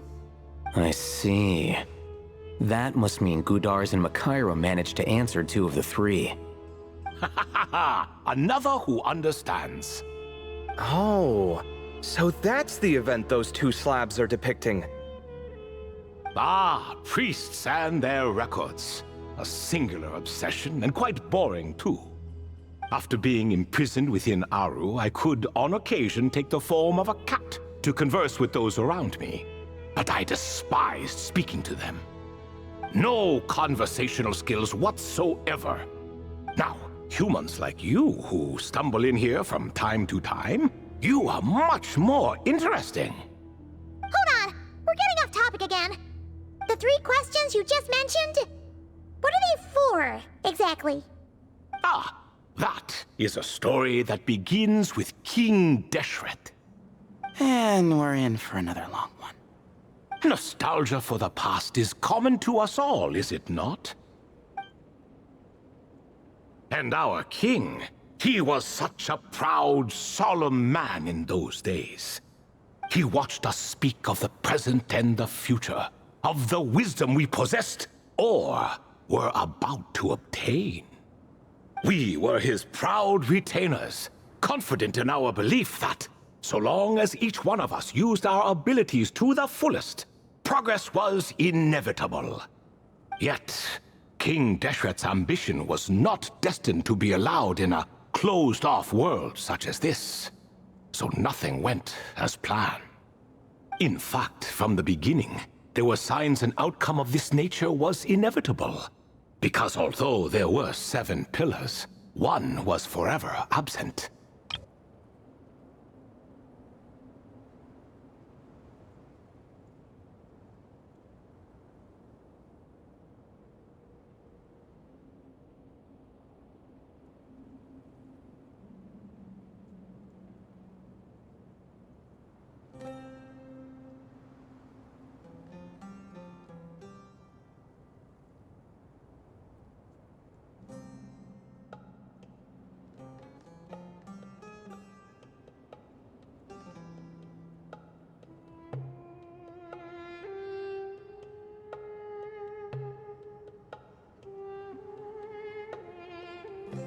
Al-Ahmar would insist the Dendro Dragon Sovereign was one of us, but the dragon herself rejected that idea. Huh. Like a card you can never seem to draw from your deck. More like a card that was never in the deck to begin with. Alas, that's just who Al-Ahmar was. There was nothing we could do about that. And I always preferred chess to cards. In the end, life grew unbearable for our king. But, of course, those who remain must continue to live on. But subjects like us were less fortunate. After all, the fate of a retainer is decided by the king, including the chance to walk away. So it was then that King Deshret had Kroko, Goti, and I locked up within Aru, where we remain to this day. Krako. Goti? Ah, of course. You're more familiar with their full names. Sobek, the Crocodile King, and Hereshef, the Goat King. And let me tell you, when it comes to chess, Hereshef was a habitual backseat strategist, always spewing nonsense from the sidelines. Well, Sobek was all too quick to take his terrible advice, to the point where I was the one who got accused of cheating.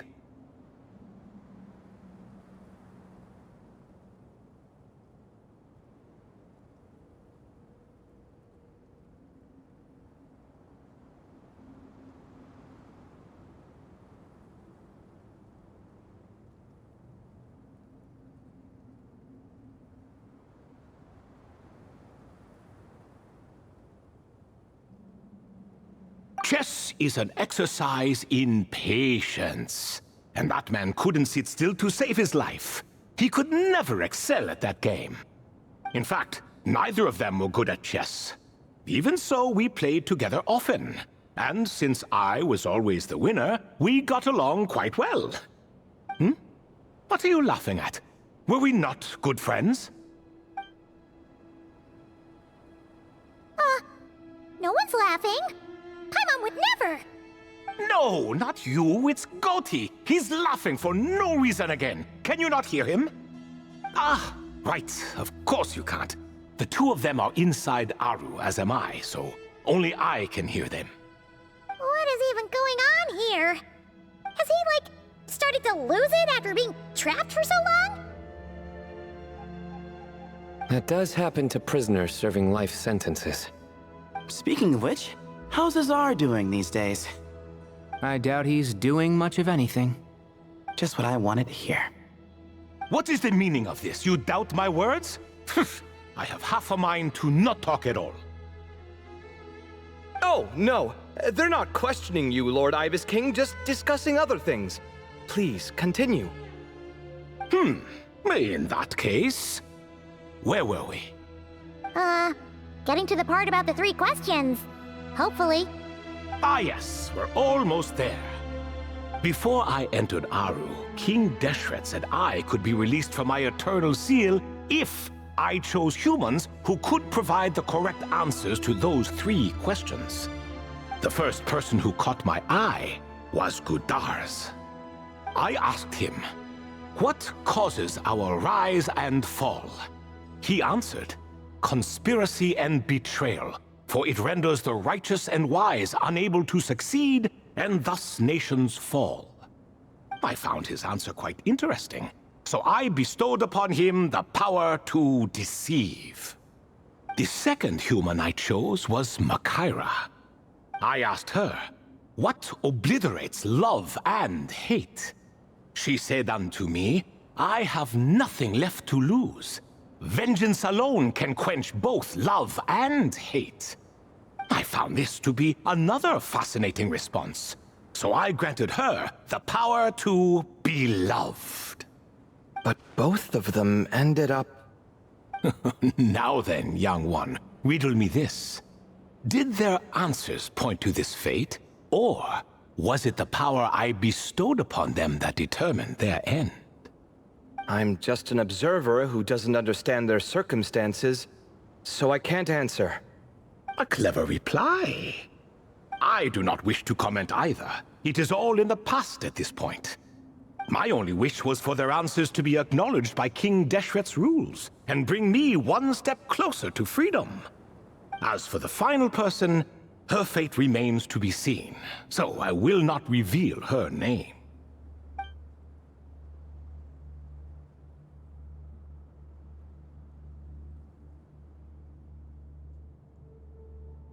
I asked her, what determines truth and falsehood? And found her answer quite compelling, so I bestowed upon her a gift to match.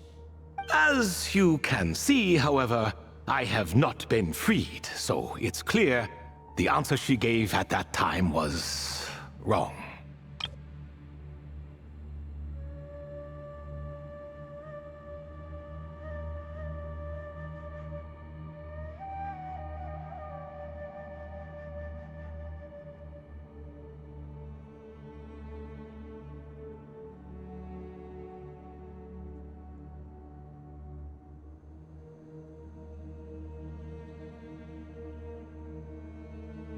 But, alas, 3 people were chosen, and 3 questions were asked.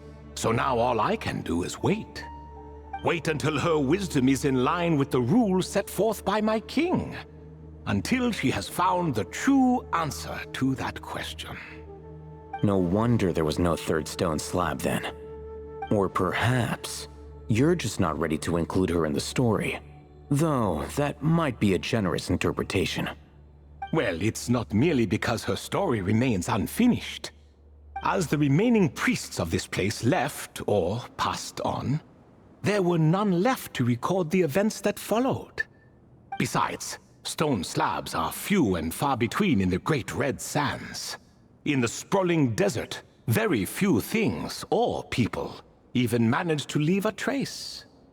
But sometimes I can't help but wonder, if that young man from several centuries ago had been willing to answer my question, would I have left Aru by now? Wait, so there was someone else? Of course, it has been thousands of years after all. All sorts of people have stumbled upon this place, but I only chose the special ones. That young man had such a singular intelligence, though his companion, by contrast, was rather average. The author of those notes we found? The student named Zandik? Ah, yes, I think that was his name. In truth, I was unsure whether I should grant him my 3rd remaining gift. He was, of course, exceedingly clever, but he was also mistrustful and narcissistic in equal measure, and there did not seem to be a line he was unwilling to cross. Too much power could be dangerous in the hands of someone like him, so I found myself rather relieved when he declined my gift. Oh, he turned you down? Did he give a reason? Yes. He said he didn't need it. I still remember the look in his eyes. Nothing stood out per se, and still I could sense contempt and disdain radiating from his gaze.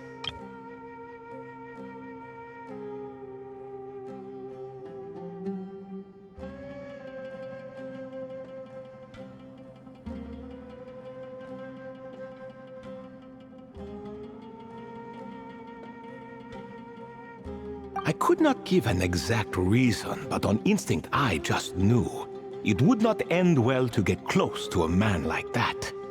So, I tricked him. Stick close to your companion, I said.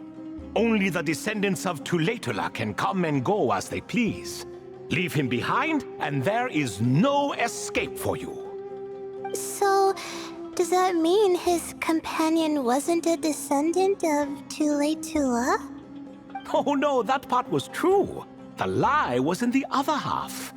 Anyone can enter or exit this place. There are no restrictions. I saw that his companion was exhausted and was concerned Zandik might leave him behind, or worse, that some other accident might befall him. So I made up an excuse to prevent Zandik from going a step too far. Oh, and speaking of, Zandik's companion had the same blue hair and pointed ears as you. Wait, does that mean Layla's also a descendant of Tulatula? Indeed. When Hermanubis founded that city, he took in many who had nowhere else to go. Today their progeny are scattered to the 4 winds, and indeed are far more numerous than I could have imagined. So the person you protected could have been my ancestor. Yes, yes. You're very welcome for that. Could I ask another question, Lord Ibis King? Of course. I have nothing but time, I'm afraid. Did you also save me and a man named Jur? I did. You two were quite unlucky bumping into a device King Deshret once used to measure human brain power. That contact caused more knowledge than you could handle to flood into your minds. So I replaced that knowledge with simpler, repetitive information. Of course, the side effect being the same thought repeating over and over again in your mind, but that should resolve itself in time. How many moons are there in the sky? Yes, that was the phrase I used in your head. I forgot the other one, though. I believe it had something to do with food. Both were spur-of-the-moment decisions, so no need to dwell on the meaning too much. Oh, I see. Thank you, Lord Ibis King. As I said, young one, you are most welcome. If you're inclined to return the favor, perhaps you could turn off that device so no one else can trigger it? There's only so much a cat's paw can do, so I'm afraid this is something I must leave to you. Or Marak, I suppose.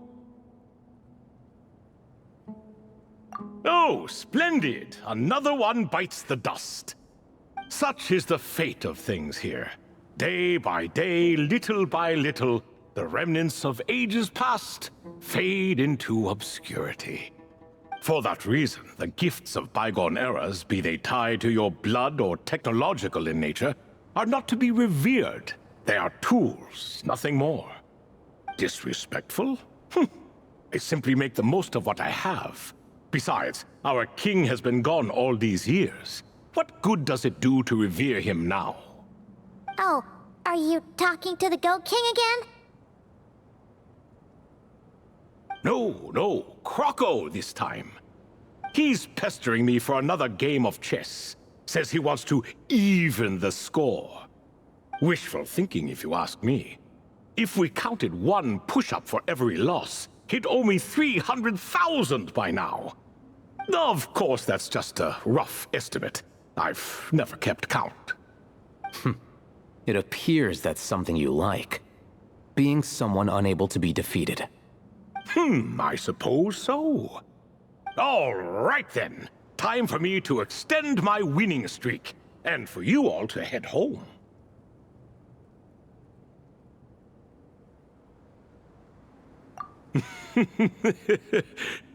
In truth, deep down, I know even the answers to those 3 questions will not change my fate. But that is for me to reckon with. Go on now.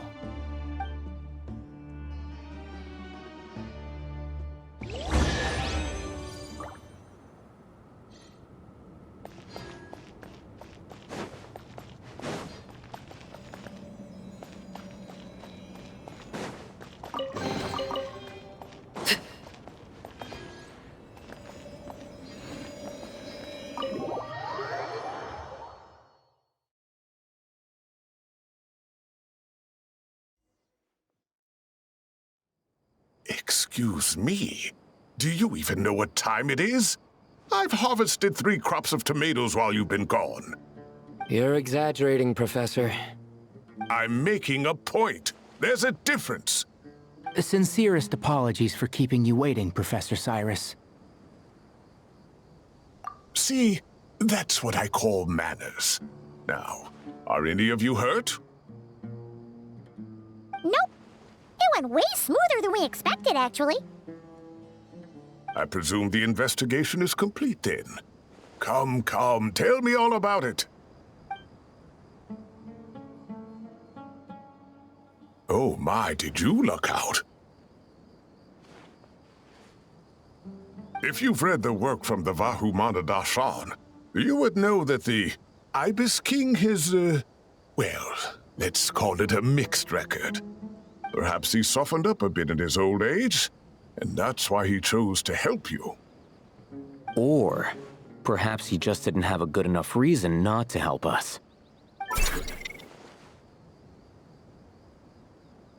See? Marak agrees. How do you even know that's what Marak meant? That could have just been a happy noise. In any case, there's a lot to be happy about. We figured out what happened to Layla and Jer, and there were some unexpected takeaways too. Yeah, I never expected to learn about my ancestry. I've always thought of myself as just an ordinary student. I never would have even considered something like that could be true. Come to think of it, our ancestors might even have been friends at some point. Huh? You're right. Maybe I should take a trip back home to see if I can find any records about that. Oh, I was just throwing that out there. I wouldn't want you to go to the trouble. It's fine. My advisor gave me a break, and I still have a few days left, so... Oh, wait. My study topic. I haven't made any progress at all. No. I need to focus on that instead. Right. Couldn't you help her, Professor? Huh? No, I could never. Me, you say? I'm from the Spatamar, Darshan, and I don't think that Nephis or Zahahadi researched the stars. All I have to offer are my homegrown tomatoes. Although I suppose it's not impossible. I can ask a few old friends to recommend some interesting topics. You really don't have to. It sounds like a lot of work. Hardly. A few passing questions while we water the plants? It's no trouble at all. Thank you so much. Of course. Now it's getting late, and you all must be tired. Let's wrap things up here. Some say desert nights are the sun taking mercy on us after the heat of the day. So, let's leave while she still feels merciful.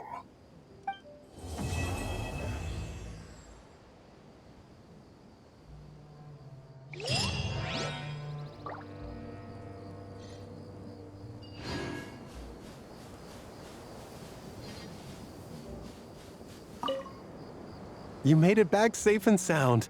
Glad to see it.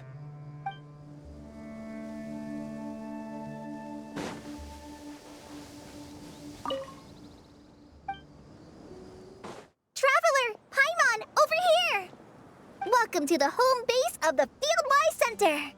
As you can see, the core projects are already up and running, so we can get to work at any time! Huh. This feels like one of those places light novels talk about. You know, the adventuring hubs where rookies gather to take quests and stuff.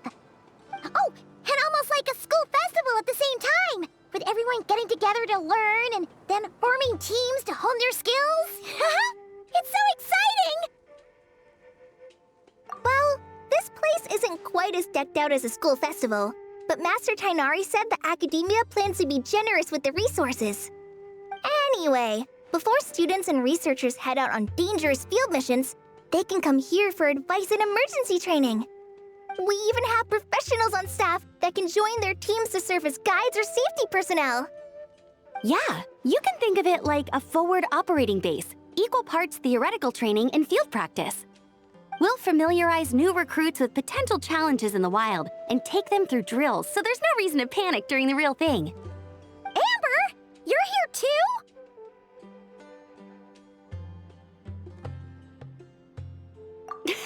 Surprised?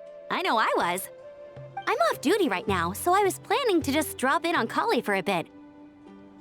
But I didn't realize how busy she'd be. I'm not the type of person to sit around and watch, so I decided to be her assistant. Sorry, Amber. I didn't mean to put you to work during your time off. Don't worry about it. A little relaxation balanced out with some fulfilling work is a great vacation in my book. Plus, I've learned a whole bunch of stuff too. And I got to see the Traveler in Paimon again. I mean, it just keeps getting better. We should have a giant feast once we're done here. How does that sound? A feast with the first friend we met in Sumeru and the first friend we met on our whole journey! Oh, that sounds just about as awesome as a giant plate of sticky honey roast! All right, down to business then.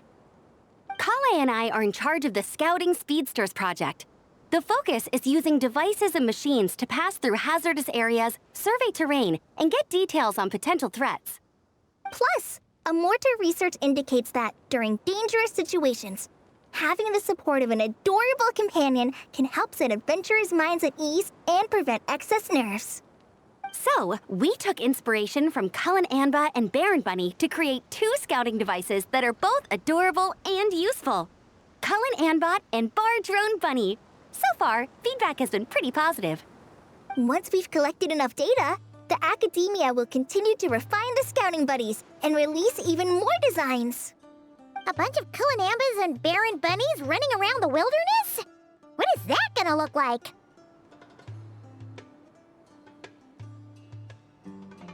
Plus, with you to guide our 2 little scouts, we'll be able to obtain some great data.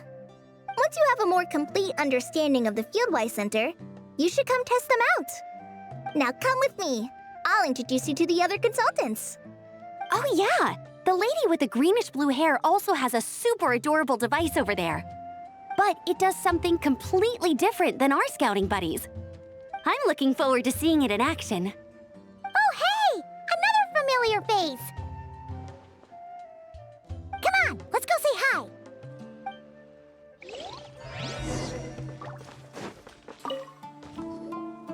It's really that popular. The internal locomotion mechanism is clever enough, and the execution on the terrain recognition, remote control, and weight detection modules isn't bad. But the appearance... it might as well be a doll for a child. No, this won't do. Madame Farzan, great news! The Traveler and Paimon agreed to join! The Fieldwise Center just leveled up big time, huh? Hello, Madame Farzan! We're here to help! Well, look who the cat dragged in. Excellent job, Kale. Snagging 2 top experts with undeniable adventuring expertise. Now the League won't be able to say a word, no matter what kind of feedback I give. Now tell me, what do you think of this puzzle, pal? Whoa! It looks just like you!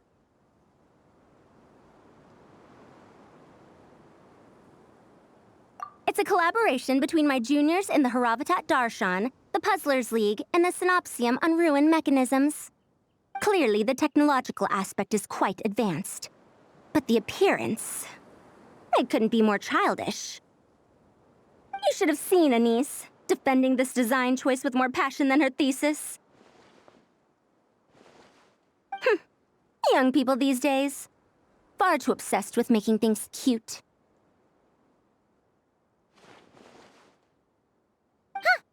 Paimon kinda likes it.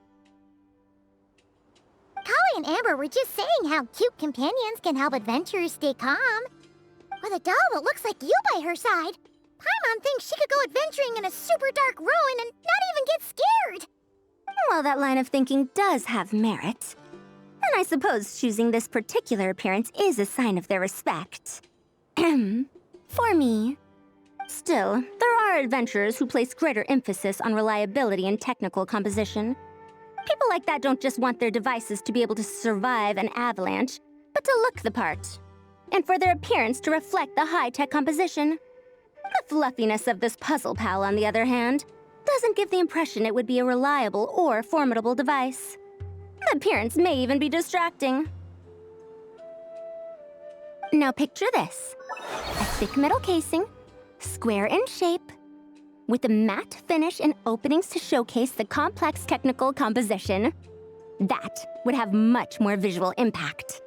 I'm the perfect example of this. I have a youthful appearance, and so people question me on occasion. If I had a head of white hair instead, things would be different. Really? Then, do you want Paimon to talk to them? She has white hair. What? No! That's not the same thing. I didn't realize you had such strict views about this, Madame Farzan. Huh? So, even you prefer this version?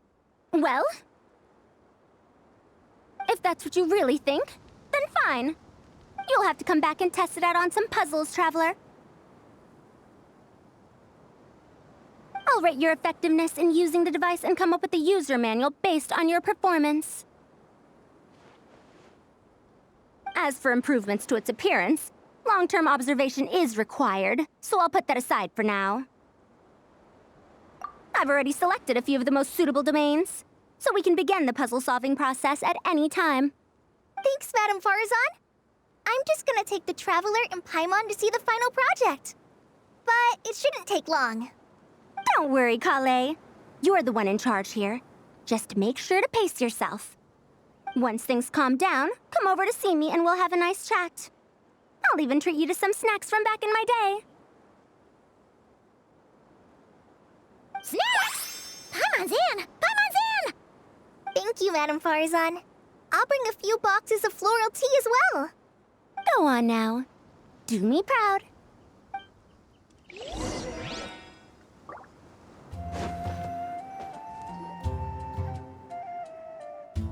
This last one is a long-term project we're calling the Security Division. Thanks to General Mahamatra Sino, we've been able to bring Dia on as the instructor and Candace as the coordinator. They're putting together a combat test right now, but they should be back soon. Hey, looking for us? Guess we showed up right on cue then. Wait, the Traveler and Paimon are joining as well? That makes things a whole lot easier. Sorry for keeping you waiting, everyone. But we managed to bring back some good intel. Intel? Huh. This is starting to sound intense. Of course. What better way to protect the students than to sweep through the desert and rid it of all potential dangers? Not a bad plan, right? You in? Not the best time for jokes, Dia. Besides, when it comes to striking down danger, the Traveler is a man on a mission. He might take you up on that offer. Defeating anything that might pose a threat? Oh, even if the Traveler worked non-stop, that could still take years. We'd have to stop traveling. Oh, Paimon doesn't even want to think about that. Time would be the least of our problems. Some dangers aren't visible to the naked eye, like the scorpions burrowed underground or the terrifying raptors sleeping in the trees. You can't get rid of them until they jump out to attack you. For situations like these, we'd have to combine Madame Farazan's recommendations with Amber's approach to scouting, calculating our chances of encountering enemies and our expected operation times. Whoa, whoa, whoa, pencils down, everyone. That was just a joke. The Security Division's goal is a lot simpler, actually. We're just here to ensure that fieldwork teams include trained combat personnel. Some of this work has been entrusted to the Blazing Beasts and other mercenaries, but members of investigation teams who pass the combat test can also qualify. Before an investigation team is allowed to head into a dangerous area, the group must include at least 2 professionals who have passed the assessment. And Dia and I were just out collecting intel on the best place to hold the test. We found a domain filled with monsters and bandits of all levels. Hopefully, they don't mind us borrowing their stomping ground for a bit. It'll only cost them a few smacks on the head. Oh, so we just need to supervise, right?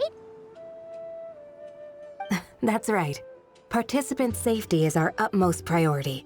So we'll organize a group of capable personnel to take it in shifts.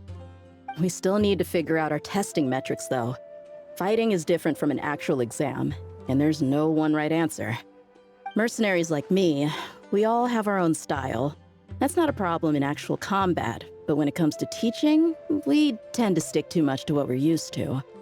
So, we need someone to give us a baseline. Someone who has the experience, but also takes a more flexible approach in combat. Yeah, based on what you just described, the Traveler seems like the perfect person for the job. Great. Working with you is always a pleasure, Traveler. Smooth as butter on a steak. Don't forget about compensation for the Traveler and Paimon, Dia. You agreed without doing the math first. Ah, it's fine. We'll just split the funds Kale wrangled for us, 20-80. 10 for me, 10 for you, 80 for the 2 of them. Wait, we're getting 80%? Don't sweat it. We're just in charge of the long-term operations. You're the one setting the metrics for the whole thing. So I think we got the better end of the deal. We've talked about a partnership in the past, haven't we? Well then, consider this the perfect place to start. Then I'll draw up a detailed overview of the compensation so it's clear for everyone. That'd be great. And don't worry, Miss Candace. About that piece of land you're leasing to the academia, the one used for grain storage, I managed to get them to agree to a 30% increase in their rent payment. Oh, thank you. Those funds will go to fixing up some of the village facilities, which should make for a more comfortable experience when investigation teams stop there in the future. All right, we should finish up our arrangements for the combat test. Stop by our station when you're ready, Traveler. See you soon. Oh, you sure are the beating heart of this operation, Kale. He brought the whole gang together. Oh, no. I'm just doing what I can. I still have so much to learn, so much work to coordinate. But for now, let's just give it our all. You bet! We'll make the Fieldwise Center the best it can be!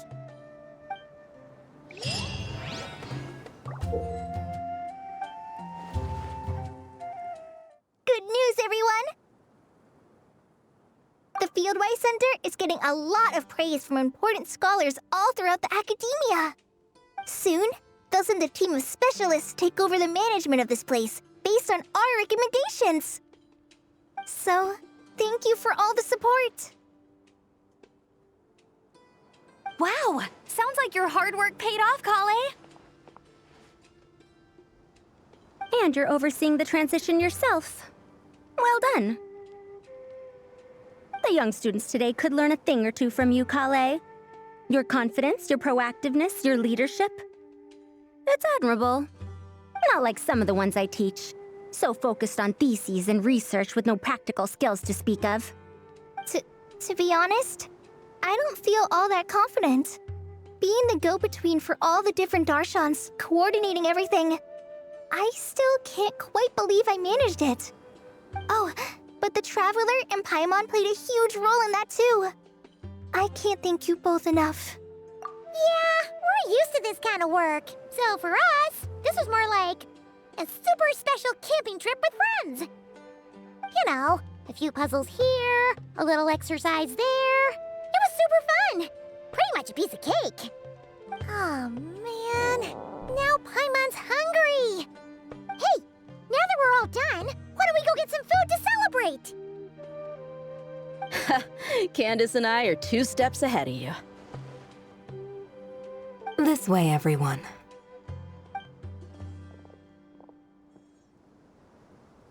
Woohoo! A feast! Perfect timing.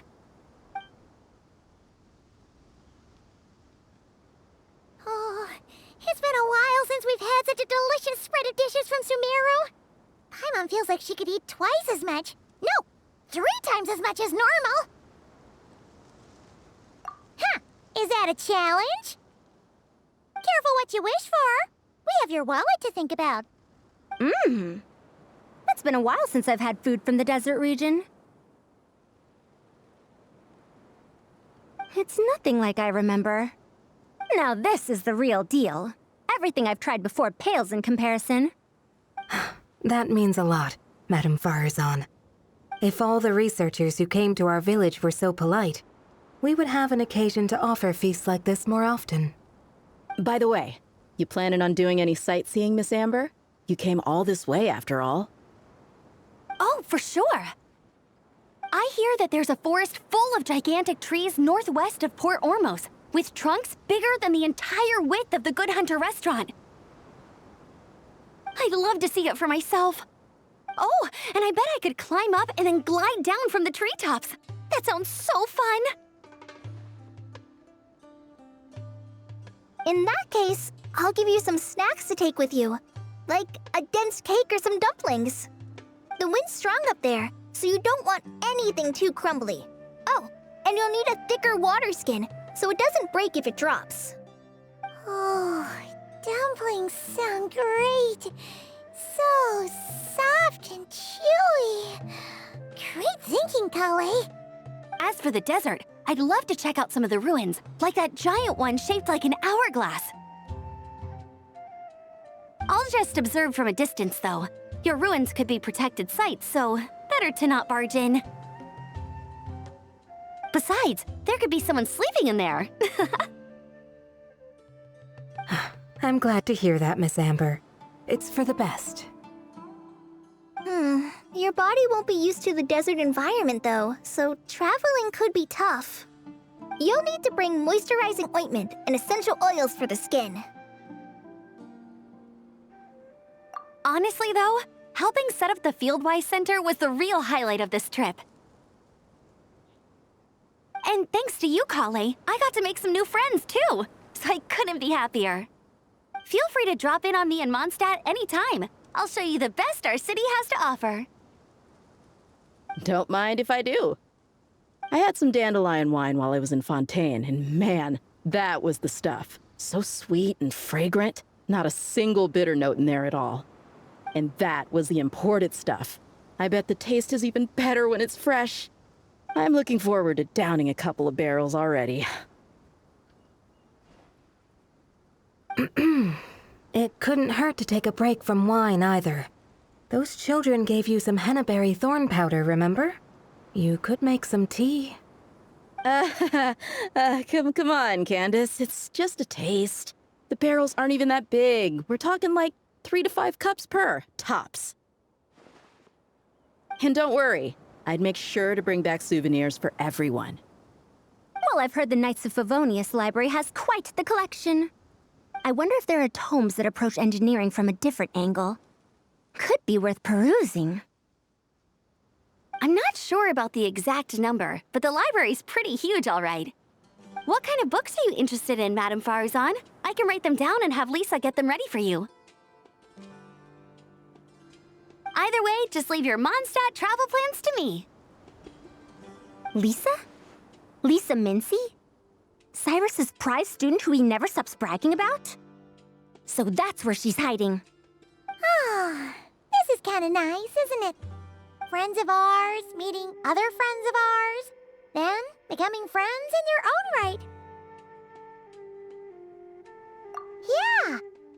Maybe we should start introducing our friends to each other. Paimon can think of a few who might get along. Huh, not a bad idea, right? Just imagine all the fun we could have!